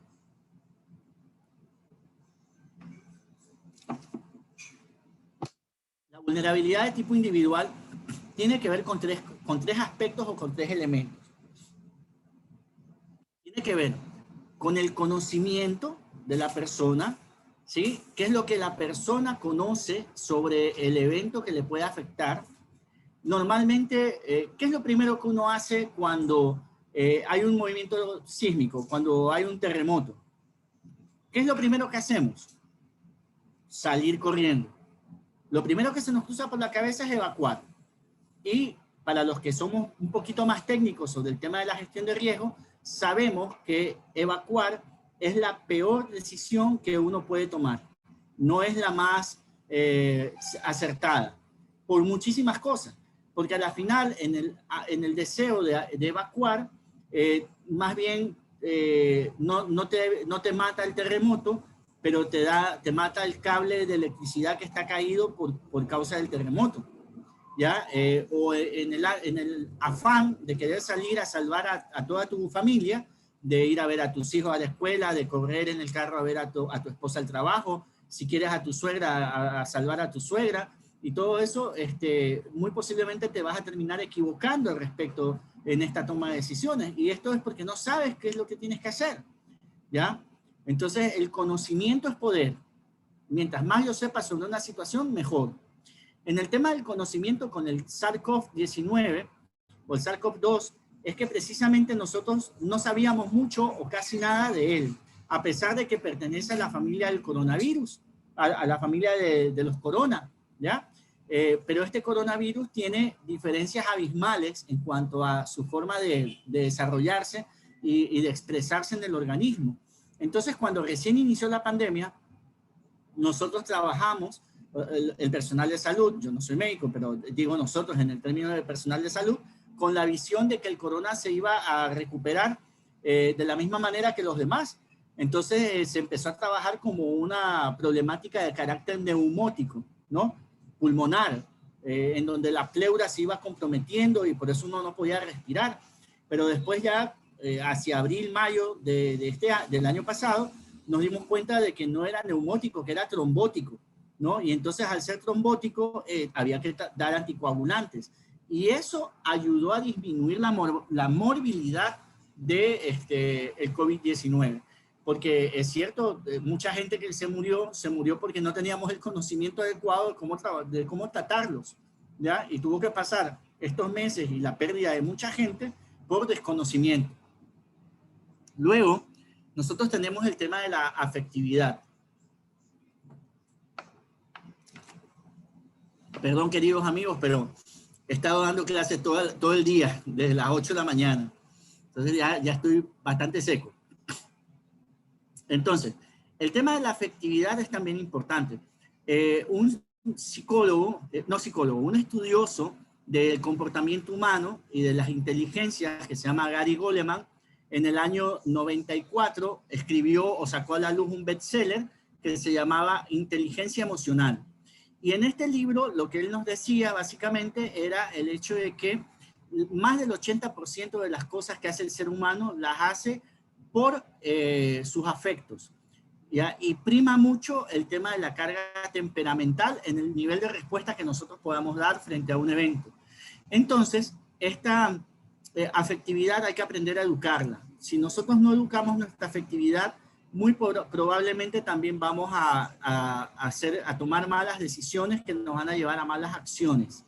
Y luego, el tema de la actuación, que puede ser mejorado. Ahí es donde uno tiene que aprender a utilizar o desarrollar competencias específicas, en este caso competencias específicas hacia la gestión de riesgos para actuar de la mejor manera cuando nosotros estemos en un evento real, ¿no? Como el que ustedes van a estar en menor grado y con menor nivel de exposición, pero mañana más tarde puede ser otro tipo de evento que nos complique un poco la existencia. Para esto se hacen ejercicios de simulación, ejercicios de simulacro, en donde ustedes pueden participar. A los psicólogos nos ha tardado mucho tiempo el hecho de poder lograr que nos tomen en cuenta a nosotros en estos ejercicios, porque como que no se veía importante que nosotros estuviéramos ahí. Gracias a Dios, ya en el ejercicio de simulacro que se realiza acá en Guayas 2 veces al año, ya desde hace 2 o 3 años ya se contempla la participación de los psicólogos en estos escenarios de riesgo, y eso es importante. Y yo creo también que la participación del trabajador social es sumamente complementaria a todo esto que estamos haciendo. Cada uno desde sus competencias, pero haciendo las cosas para el bienestar de la comunidad. ¿Ok? No sé si sobre esto tengan alguna pregunta.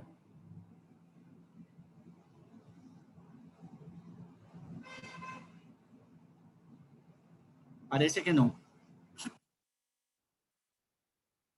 Así como hay una vulnerabilidad individual, también nosotros tenemos una vulnerabilidad de carácter social. Esta vulnerabilidad social tiene que ver con los niveles de participación de las comunidades, de las sociedades, el entorno y sus características, y tiene que ver con los procesos y los planes de sostenibilidad que hay en un sector específico. Cuando hablamos de los niveles de participación, hay 3 componentes que nosotros tenemos que tomar en cuenta. Por un lado, la estructura organizativa. Si yo llego a una comunidad que no conozco, o es nueva para mí, o es un lugar donde ha pasado un incidente, lo primero que yo tengo que hacer es tratar de identificar los líderes o al líder. A veces la estructura es tan básica que solamente existe un líder de la comunidad, pero bueno, vale, con esa persona trabajamos. Y si no, tenemos que tratar de rápidamente generar algún tipo de estructura básica que nos permita a nosotros coordinar acciones con la comunidad, porque no podemos ir nosotros pretendiendo ser salvadores de estas personas y querer hacer a nuestra manera las cosas, y muy posiblemente ahí nos vamos a estrellar con algunos pareceres que están muy alejados de lo que yo creo o quiero hacer, aunque esté siendo de la mejor manera, aunque vaya con la mejor predisposición. Hay que determinar cuál es la capacidad de decisión y de acción que tiene estas comunidades. Hay comunidades que son muy participativas, pero hay otras comunidades que definitivamente hay que andarlos arriando, ¿ya? Hay que decirles, vamos, por favor, miren que es para el propio bien de sus hijos, etcétera, etcétera. Entonces hay que tener esta claridad de que si tienen capacidad de decisión y de acción. ¿Cuál es el nivel de conocimiento que estas comunidades tienen? Y el conocimiento popular es sumamente importante, aunque ustedes no lo crean. Este conocimiento a veces está, incluso el conocimiento popular, a veces puede estar por encima del conocimiento académico, ¿ya? Sin desmerecer la academia como tal. Pero no podemos dejar de lado este saber tradicional o ancestral. Fíjense en que tuve la oportunidad hace ya muchos años atrás de colaborar cuando estuvo reactivado el proceso del volcán Tungurahua. Y en esa oportunidad a nosotros nos llevaron a conocer la hacienda y el cuartito de esa hacienda que lo presta para poder monitorear al volcán, porque es una hacienda que está en un espacio privilegiado, de frente al volcán, alejado, digamos que significativamente y con un mínimo de riesgo de que algo le afecte en el caso de la explosión. Entonces, en este cuartito hay un sinnúmero de máquinas que cuestan muchos miles de dólares y cerca del $1.000.000, ¿ya? Donde se mide la sismografía, se mide, bueno, un sinnúmero de cosas. Pero imagínense que hay una ventanita que da de cara al volcán, directo al volcán, y gracias a un principio aristotélico, se ha dibujado el volcán con marcador ahí en la ventanita y hay una regla, ¿no? Al lado. Y entonces, y hay una estrella de la estrella, no recuerdo bien cómo que se llama, la que establece norte, sur, este y oeste, ¿ya? Y entonces, con esos tres elementos, el dibujo del volcán, la regla y la estrella, cuando hay la emanación de gas, dependiendo de qué altura, de acuerdo a la regla, llega el gas y hacia qué lado se va, ellos matemáticamente analizan cuál va a ser el escenario de riesgo o de afectación por la ceniza del volcán. Imagínense, algo tan sencillo, ¿no? En las comunidades también, por ejemplo, hay la experiencia de que ellos crean sus propios sistemas de alerta frente a inundación, por ejemplo. Yo no sé si ustedes habrán visto, pero a veces en el río, y al lado del río, por lo general, hay alguna comunidad que ha crecido ahí alrededor. Ellos saben que en ciertas épocas el río puede crecer y se les puede llevar las casas, las cosas. Entonces ellos ponen una caña guadúa en el centro del río y esa caña la marcan, la pintan. Entonces ponen verde la primera franja, amarillo o naranja la segunda franja y rojo la tercera franja. Entonces mientras se mantenga en verde, pues no pasa nada, todo va bien. Si llega amarillo o llega naranja, no, hay que ponerse pilas porque está creciendo el río y muy probablemente hay que evacuar. Y luego, si llega rojo, ya es evacuación inminente porque el río se va a desbordar. Y fíjense en algo tan sencillo como eso, ¿no? Que no cuesta mayor cosa. Una caña guadúa que la parten de ahí mismo y lo que cuesta menos de un tachito de pintura para 3 colores ahí, ¿ya? Entonces el nivel de conocimiento y este tipo de saberes ancestrales también son importantes. En el tema de la relación con el entorno y la interacción social, se toma en cuenta mucho el nivel de interacción social, es decir, cuando la comunidad o esta comunidad, qué tanta relación puede tener con la comunidad aledaña o con la estructura organizativa inmediata superior. Dayana, ya te doy la palabra.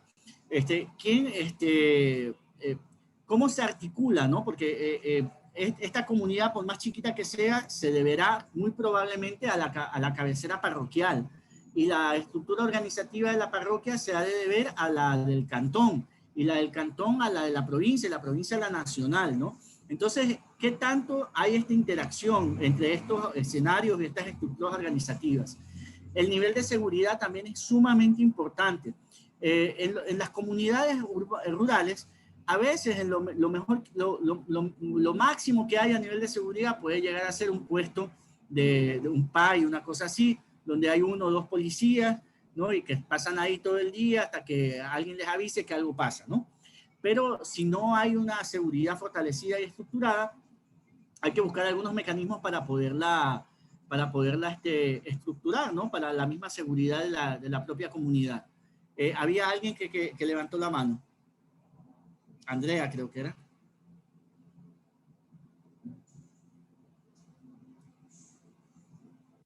Le damos paso a la compañera que levantó la mano.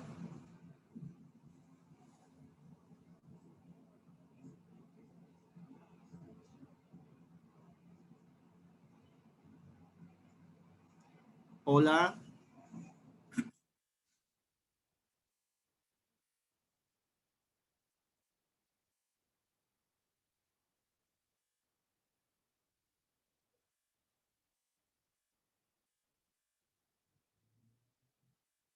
Bueno, mientras le damos paso a la compañera, continuamos. Entonces, estábamos hablando de estos niveles de participación. Mencionábamos, y aquí se me adelantó la diapositiva. Bien, y el tercer punto que son es la sostenibilidad productiva. Tomar en cuenta el tema de la sostenibilidad productiva también es sumamente importante frente a estos escenarios. Tener en cuenta la capacidad productiva de la población, ¿no? ¿De qué viven ellos? ¿Es agrícola, es pesquera, es realizan, ¿cómo se llama? Se dedican a la ganadería, ¿ya? Gracias a Dios nosotros ya contamos con una temática en la Constitución que le da el poder o le da derechos a la naturaleza, y esos derechos a la naturaleza pues hace que el Estado se convierta en garantista de esos derechos. Entonces ya hay experiencias en donde nosotros hemos podido generar, por ejemplo, el tema de las albergues para animales, ¿no? Que ha sido una experiencia bastante grata, porque pasa que a veces cuando toca evacuar a la gente, si ellos viven del ganadito y no hay quien les asegure que cuando regresen el ganadito va a estar ahí, pues a la final no se quieren mover, ¿ya? Pero si les dice, bueno, mira, el ganado se lo va a llevar acá, se le va a alimentar y todo, y se le va a dar agüita sal y todo, y entonces ahí sí ellos se mueven, y hemos tenido unas muy buenas experiencias en ese sentido. Hay que tener también claridad con la estructura económica. La estructura económica y más que la estructura económica, el hecho de inyectar o de reactivar la economía. Ahora se habla del saber donar. Entonces, dentro de ese saber donar, nosotros todavía a veces tenemos la idea de que tenemos que formar la fundita de arroz, de verde, de atuncito y de cosas por el estilo, pero a veces esto no basta, no es suficiente y no es lo adecuado. Y se desgasta mucho la gente en este sentido de poder armar estas fundas con el mejor de los ánimos, cuando a la final es mucho más barato, mucho más económico y se inyecta dinero a la reactivación económica con una experiencia que la viene manejando una organización no gubernamental que se llama ADRA, que ellos generan tarjetas de asistencia humanitaria. Entonces, dependiendo de la familia, si son 4 o 5 hijos, les dan un rubro de unos 200, 300 dólares, y con ese rubro ellos van al comisariato y se abastecen, ¿no? Lo que sí se les da es un listado de cosas que sí pueden comprar y un listado de cosas por las cuales no pueden comprar. Por ejemplo, con la tarjeta no se puede comprar cerveza o no se puede comprar Coca-Cola. Tienen que ser cosas que los alimenten realmente, ¿ok? Y bueno, pues está nuevamente el tema de además de la estructura económica, la planeación, que también no deja de ser importante para poder estos proyectos de inversión sean sostenidos en el tiempo, ¿no? y que después se pueda rendir adecuadamente las cuentas de lo que el Estado está invirtiendo o lo que la organización está invirtiendo en esa población. Hay como 3 personas con la mano levantada. No sé si les podemos dar paso. Jacinto, que estás ahí apoyándonos en el soporte técnico. No sé si me ayudan. Hay como 3 personas con la mano levantada. Ya fue autorizado a Ginette Rodríguez. Gracias. Ginette, te escuchamos.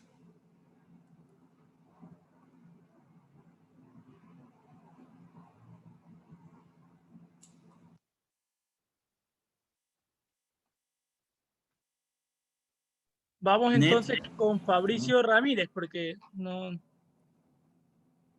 Muy bien. Fabricio. No, yo no estaba alzando la mano, disculpe.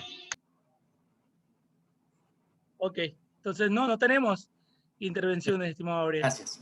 Entonces, si ya hemos visto la respuesta de una persona en estas llamadas crisis esperadas y crisis no esperadas, cuando nos enfrentamos a una crisis no esperada y de grandes magnitudes, se espera que en las primeras 72 horas la persona reaccione de la siguiente manera. Primero, obviamente, va a entrar en una crisis emocional y eso es comprensible por demás. Luego también nosotros vamos a estar en lo que se denomina un entumecimiento psíquico, que quiere decir la incapacidad de poder analizar o pensar o tomar una decisión, porque es tanto el nivel de carga adrenogénica que se satura nuestro circuito y no tenemos esa capacidad y esa claridad para poder tomar decisiones. El entumecimiento psíquico por lo general va a estar acompañado de parálisis por temor. Entonces, la gente va a ser muy común que tú puedas encontrar o ver a ese sujeto que está viendo con la mirada hacia el infinito y más allá y posiblemente se está abrazando o está cogiéndose las piernas y tiene un movimiento estereotipado, ¿no? Cuando tú veas una persona que está así, que está con entumecimiento psíquico y parálisis por temor, ahí hay que intervenir, ahí hay que hacer primeros auxilios psicológicos. Entonces, uno va, se acerca, se presenta. Mira, soy Gabriel Ordóñez, pertenezco al Ministerio de Salud Pública, te he estado observando desde hace algunos minutos, me preocupa que te veo que estás muy ansiosa, muy preocupada, quisieras conversar conmigo y desde lo que tú me digas, yo voy a tratar de ver cómo te puedo ayudar. ¿Ya? Entonces ya uno le da esa pauta y lo sacas rápidamente de esa parálisis por temor. Lo otro que puede pasar es que la persona de temperamento extrovertido frente a estos niveles de ansiedad se ponga hiperactiva y empiece a moverse, a actuar y todo esto.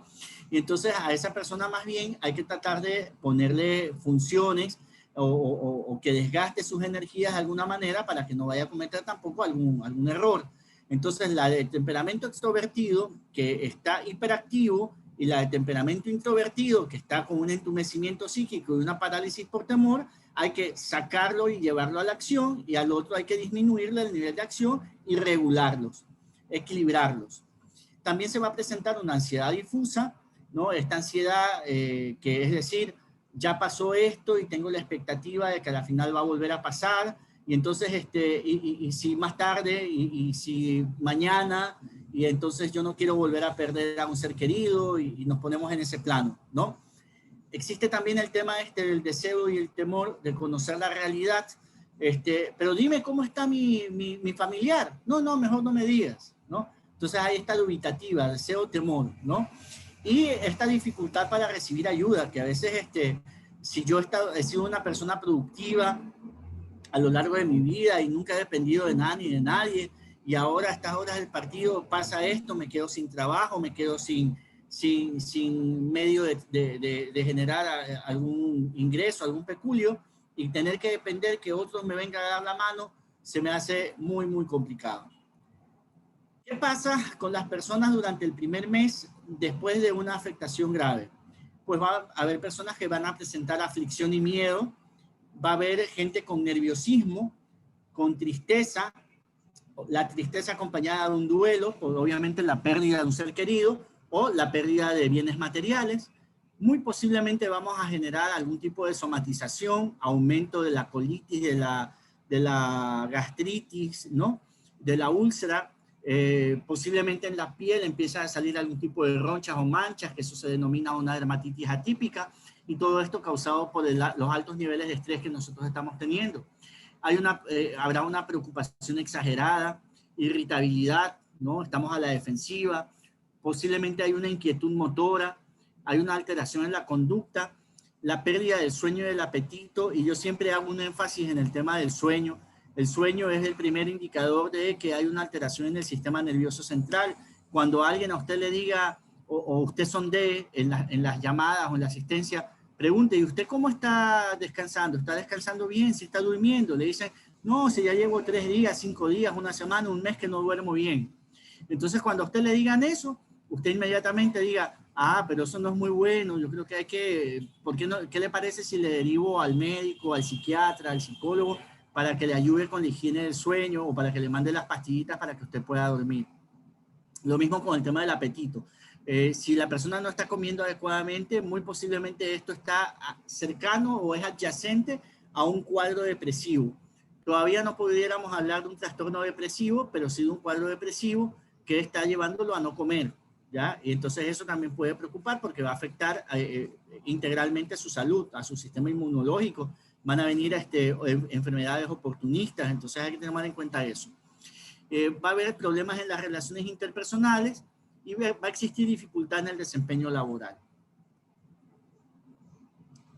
¿Cómo debe de ser la actitud de la persona que quiere ayudar?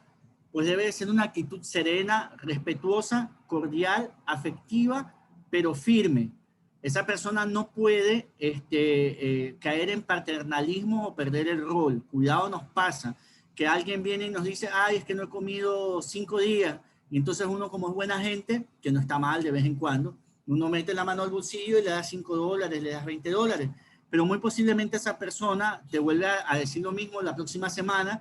Y entonces después ya esta persona se convierte en parte de tu presupuesto, ¿no? Y ya $20 por 4 son $80 menos al mes, que está perjudicando a tu familia.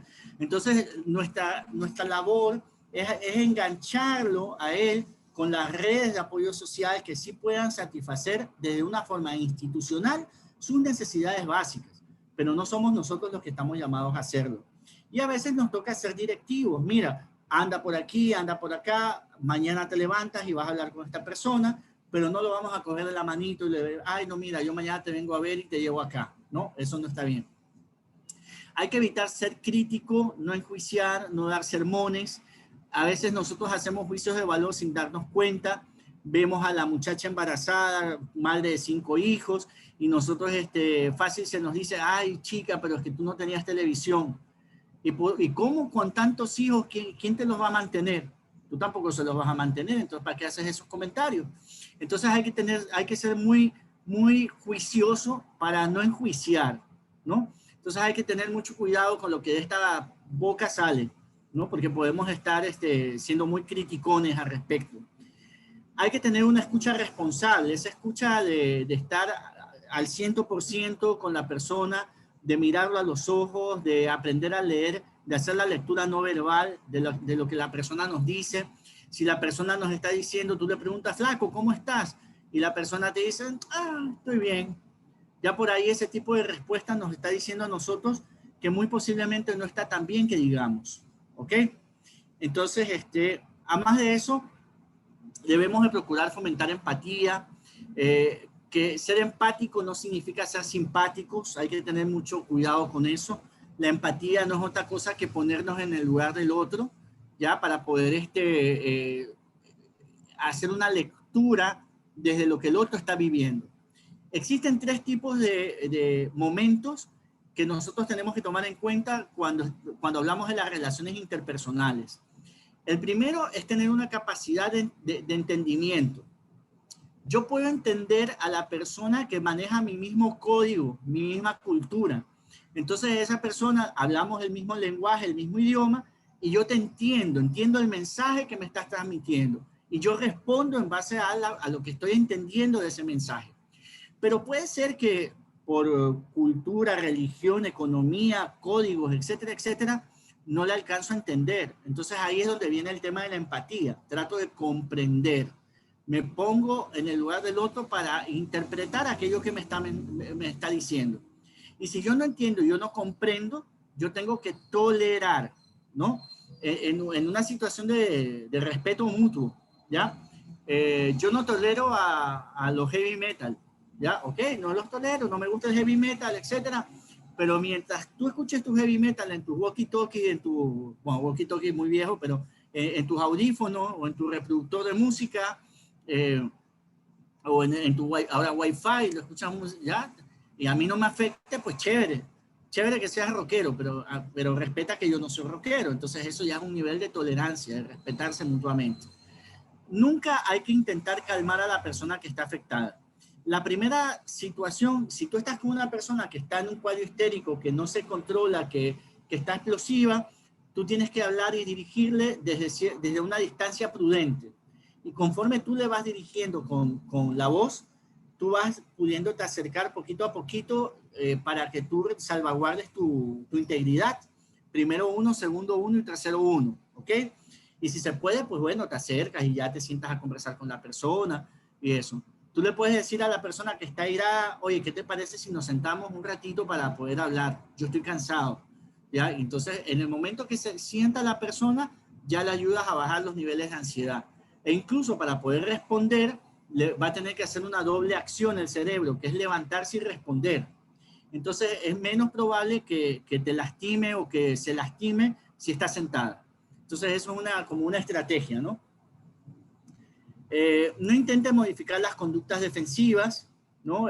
A veces al principio si hay esta defensa psicológica inicial, está la expectativa de, bueno, ¿y este qué quiere conmigo? ¿No? Entonces no lo trates de cambiar, poco a poco la persona va a ir entendiendo. Hay que tomar en cuenta los niveles de autocontrol.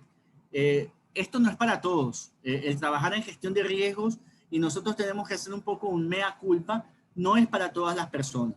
Deben de cumplir con un perfil, porque nosotros vamos a estar expuestos constantemente a diferentes tipos de patrones, de situaciones altamente ansiógenas.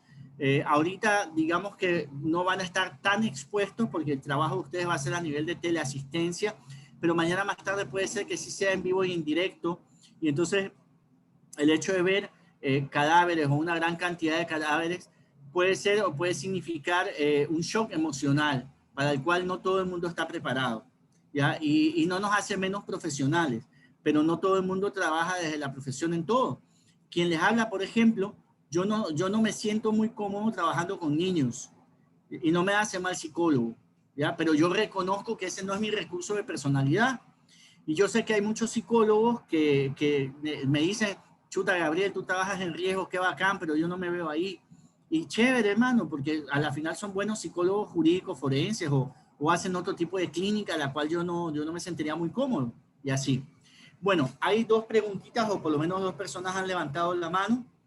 Si les damos paso, y yo creo que con eso entraríamos ya a ir cerrando la jornada de la tarde.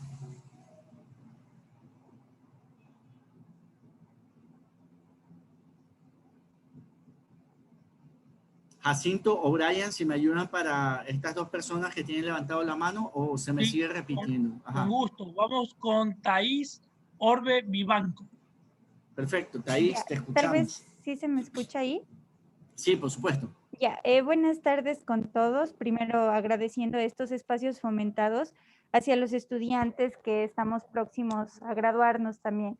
Mi pregunta va encaminada a si es cierto que tenemos que tener estas actitudes en casos de emergencias, sobre todo en estas crisis emocionales de los usuarios, algo que se da mucho en nuestro sistema judicial o en el sistema de salud es la revictimización.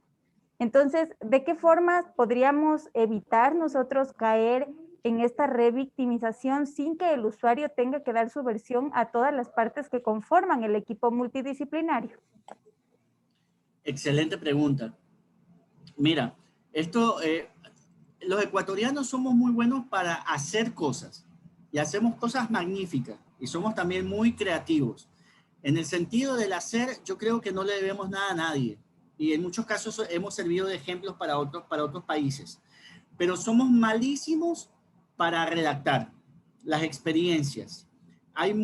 No hacemos ciencia, hay muchas cosas que se van perdiendo en el camino por no hacer informes, por no hacer el análisis de la experiencia.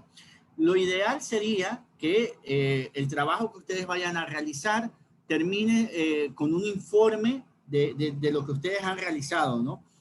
Además que también ustedes después de cada jornada de teleasistencia, entiendo yo, van a reportar una matriz. En esa matriz ustedes van a tener un ladito de observaciones en donde ustedes van a poder poner qué es lo que ustedes han realizado, la información básica que se ha obtenido del paciente, etcétera, etcétera, precisamente con miras a que cuando ya llegue al profesional de salud que va a hacer la atención que requiera, no se caiga en este proceso de revictimización.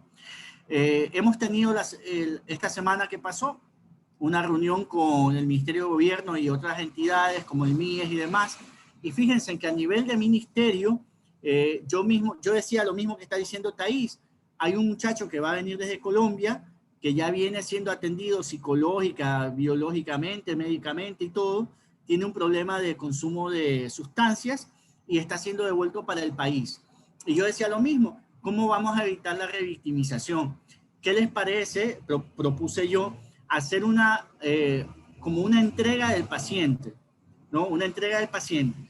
Entonces, cuando estamos en el área de hospitalización, se hace el cambio de guardia. Entonces, con el cambio de guardia, uno les dice, bueno, el paciente tiene esta condición, se ha hecho esto, se le ha medicado esto, ya está el psicólogo trabajando, etcétera, etcétera. Entonces, hacer lo mismo a nivel interinstitucional. Entonces, se va a generar una reunión en donde las personas que los han atendido en Colombia nos van a decir a nosotros qué es lo que han hecho, qué es lo que no han hecho, qué es lo que falta por hacer, y entonces ya nosotros no recibimos al paciente en cero y ya vamos a evitar la revictimización. Pero fíjate que a nivel de ministerio, esto lo decimos siempre, pero no se buscan los mecanismos para hacerlo. Entonces, ustedes debieran de hacer por lo menos esto de la matriz o al cierre de la experiencia, hacer algún tipo de informe en donde se detalle todo lo que se ha estado haciendo por parte de ustedes para no caer precisamente en lo que bien has dicho, que es la revictimización. Bien, otra preguntita. Vamos con Vivek Palacio. Sí. Muy buenas tardes. Yo solo quería hacerle una pregunta. Lo que pasa es que yo tengo una duda. En la mañana también me conecté y puse mal los datos y me registré nuevamente. No pasa nada, ¿verdad?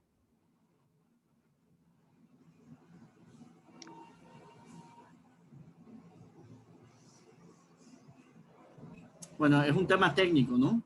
Sí, bueno, la verdad es que he aprendido bastante. Lo mismo en antes, tuve las 2 horas y ahorita otra vez uno aprende más. Me volví otra vez a inscribir. Ya me imagino que con esta sí. Bueno, listo. Gracias, Ivek. Muchas gracias por su gran capacitación y muy bien, excelente. Gracias. ¿Alguien más quizás con una pregunta?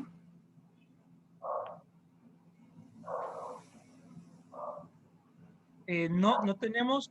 Ahora sí, Ledexi Tomalá Cacao. Por favor.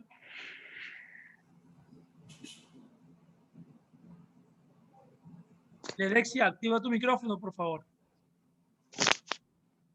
Buenas tardes. Buenas tardes. El link que enviaron ahorita en el chat es para registrar asistencia. Así es. Ok, listo. Debemos realizar la asistencia ahorita.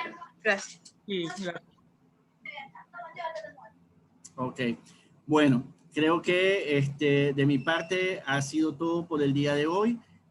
Brian, le voy a pasar las diapositivas de lo que hemos trabajado para que quede con ustedes y les sirva como soporte a esto. Los invito a que se conecten el próximo día sábado, donde tendrán la participación de la máster Yulexi Vaca, quien les aterrizará un poco el tema de los primeros auxilios psicológicos ya en el tema de acompañamiento en el dolor y la pérdida. Sí, recordarles que los materiales de este módulo, como el de los módulos 2 y 3, serán enviados por correo electrónico al correo que registraron en su proceso de inscripción. Sin embargo, en caso de que no hayan registrado de forma correcta el correo, también pueden solicitarlo a su docente encargado del proceso de vinculación. Agradecerte, Gabriel, por esta magistral clase, por toda tu colaboración durante este proceso. También agradecer a las y los estudiantes que se han conectado esta tarde para aprender sobre primeros auxilios psicológicos y atención en desastres. Muchas gracias. No sé, Gabriel, si quieres dar unas últimas palabras de despedida. Sí, simplemente agradecerles a todos ustedes, a ti, Brian, también, que has estado pendiente durante todas estas semanas para sacar adelante este proyecto. Confío que una vez que arranquemos ya con la parte práctica, también estamos a las órdenes para solventar cualquier tipo de duda en el camino. Un abrazo fraterno a todos mis queridos estudiantes y hasta una próxima oportunidad. Muchas gracias a todos. Jacinto, también muchas gracias por acompañarnos y nos vemos el próximo sábado. Tengan un buen fin de semana.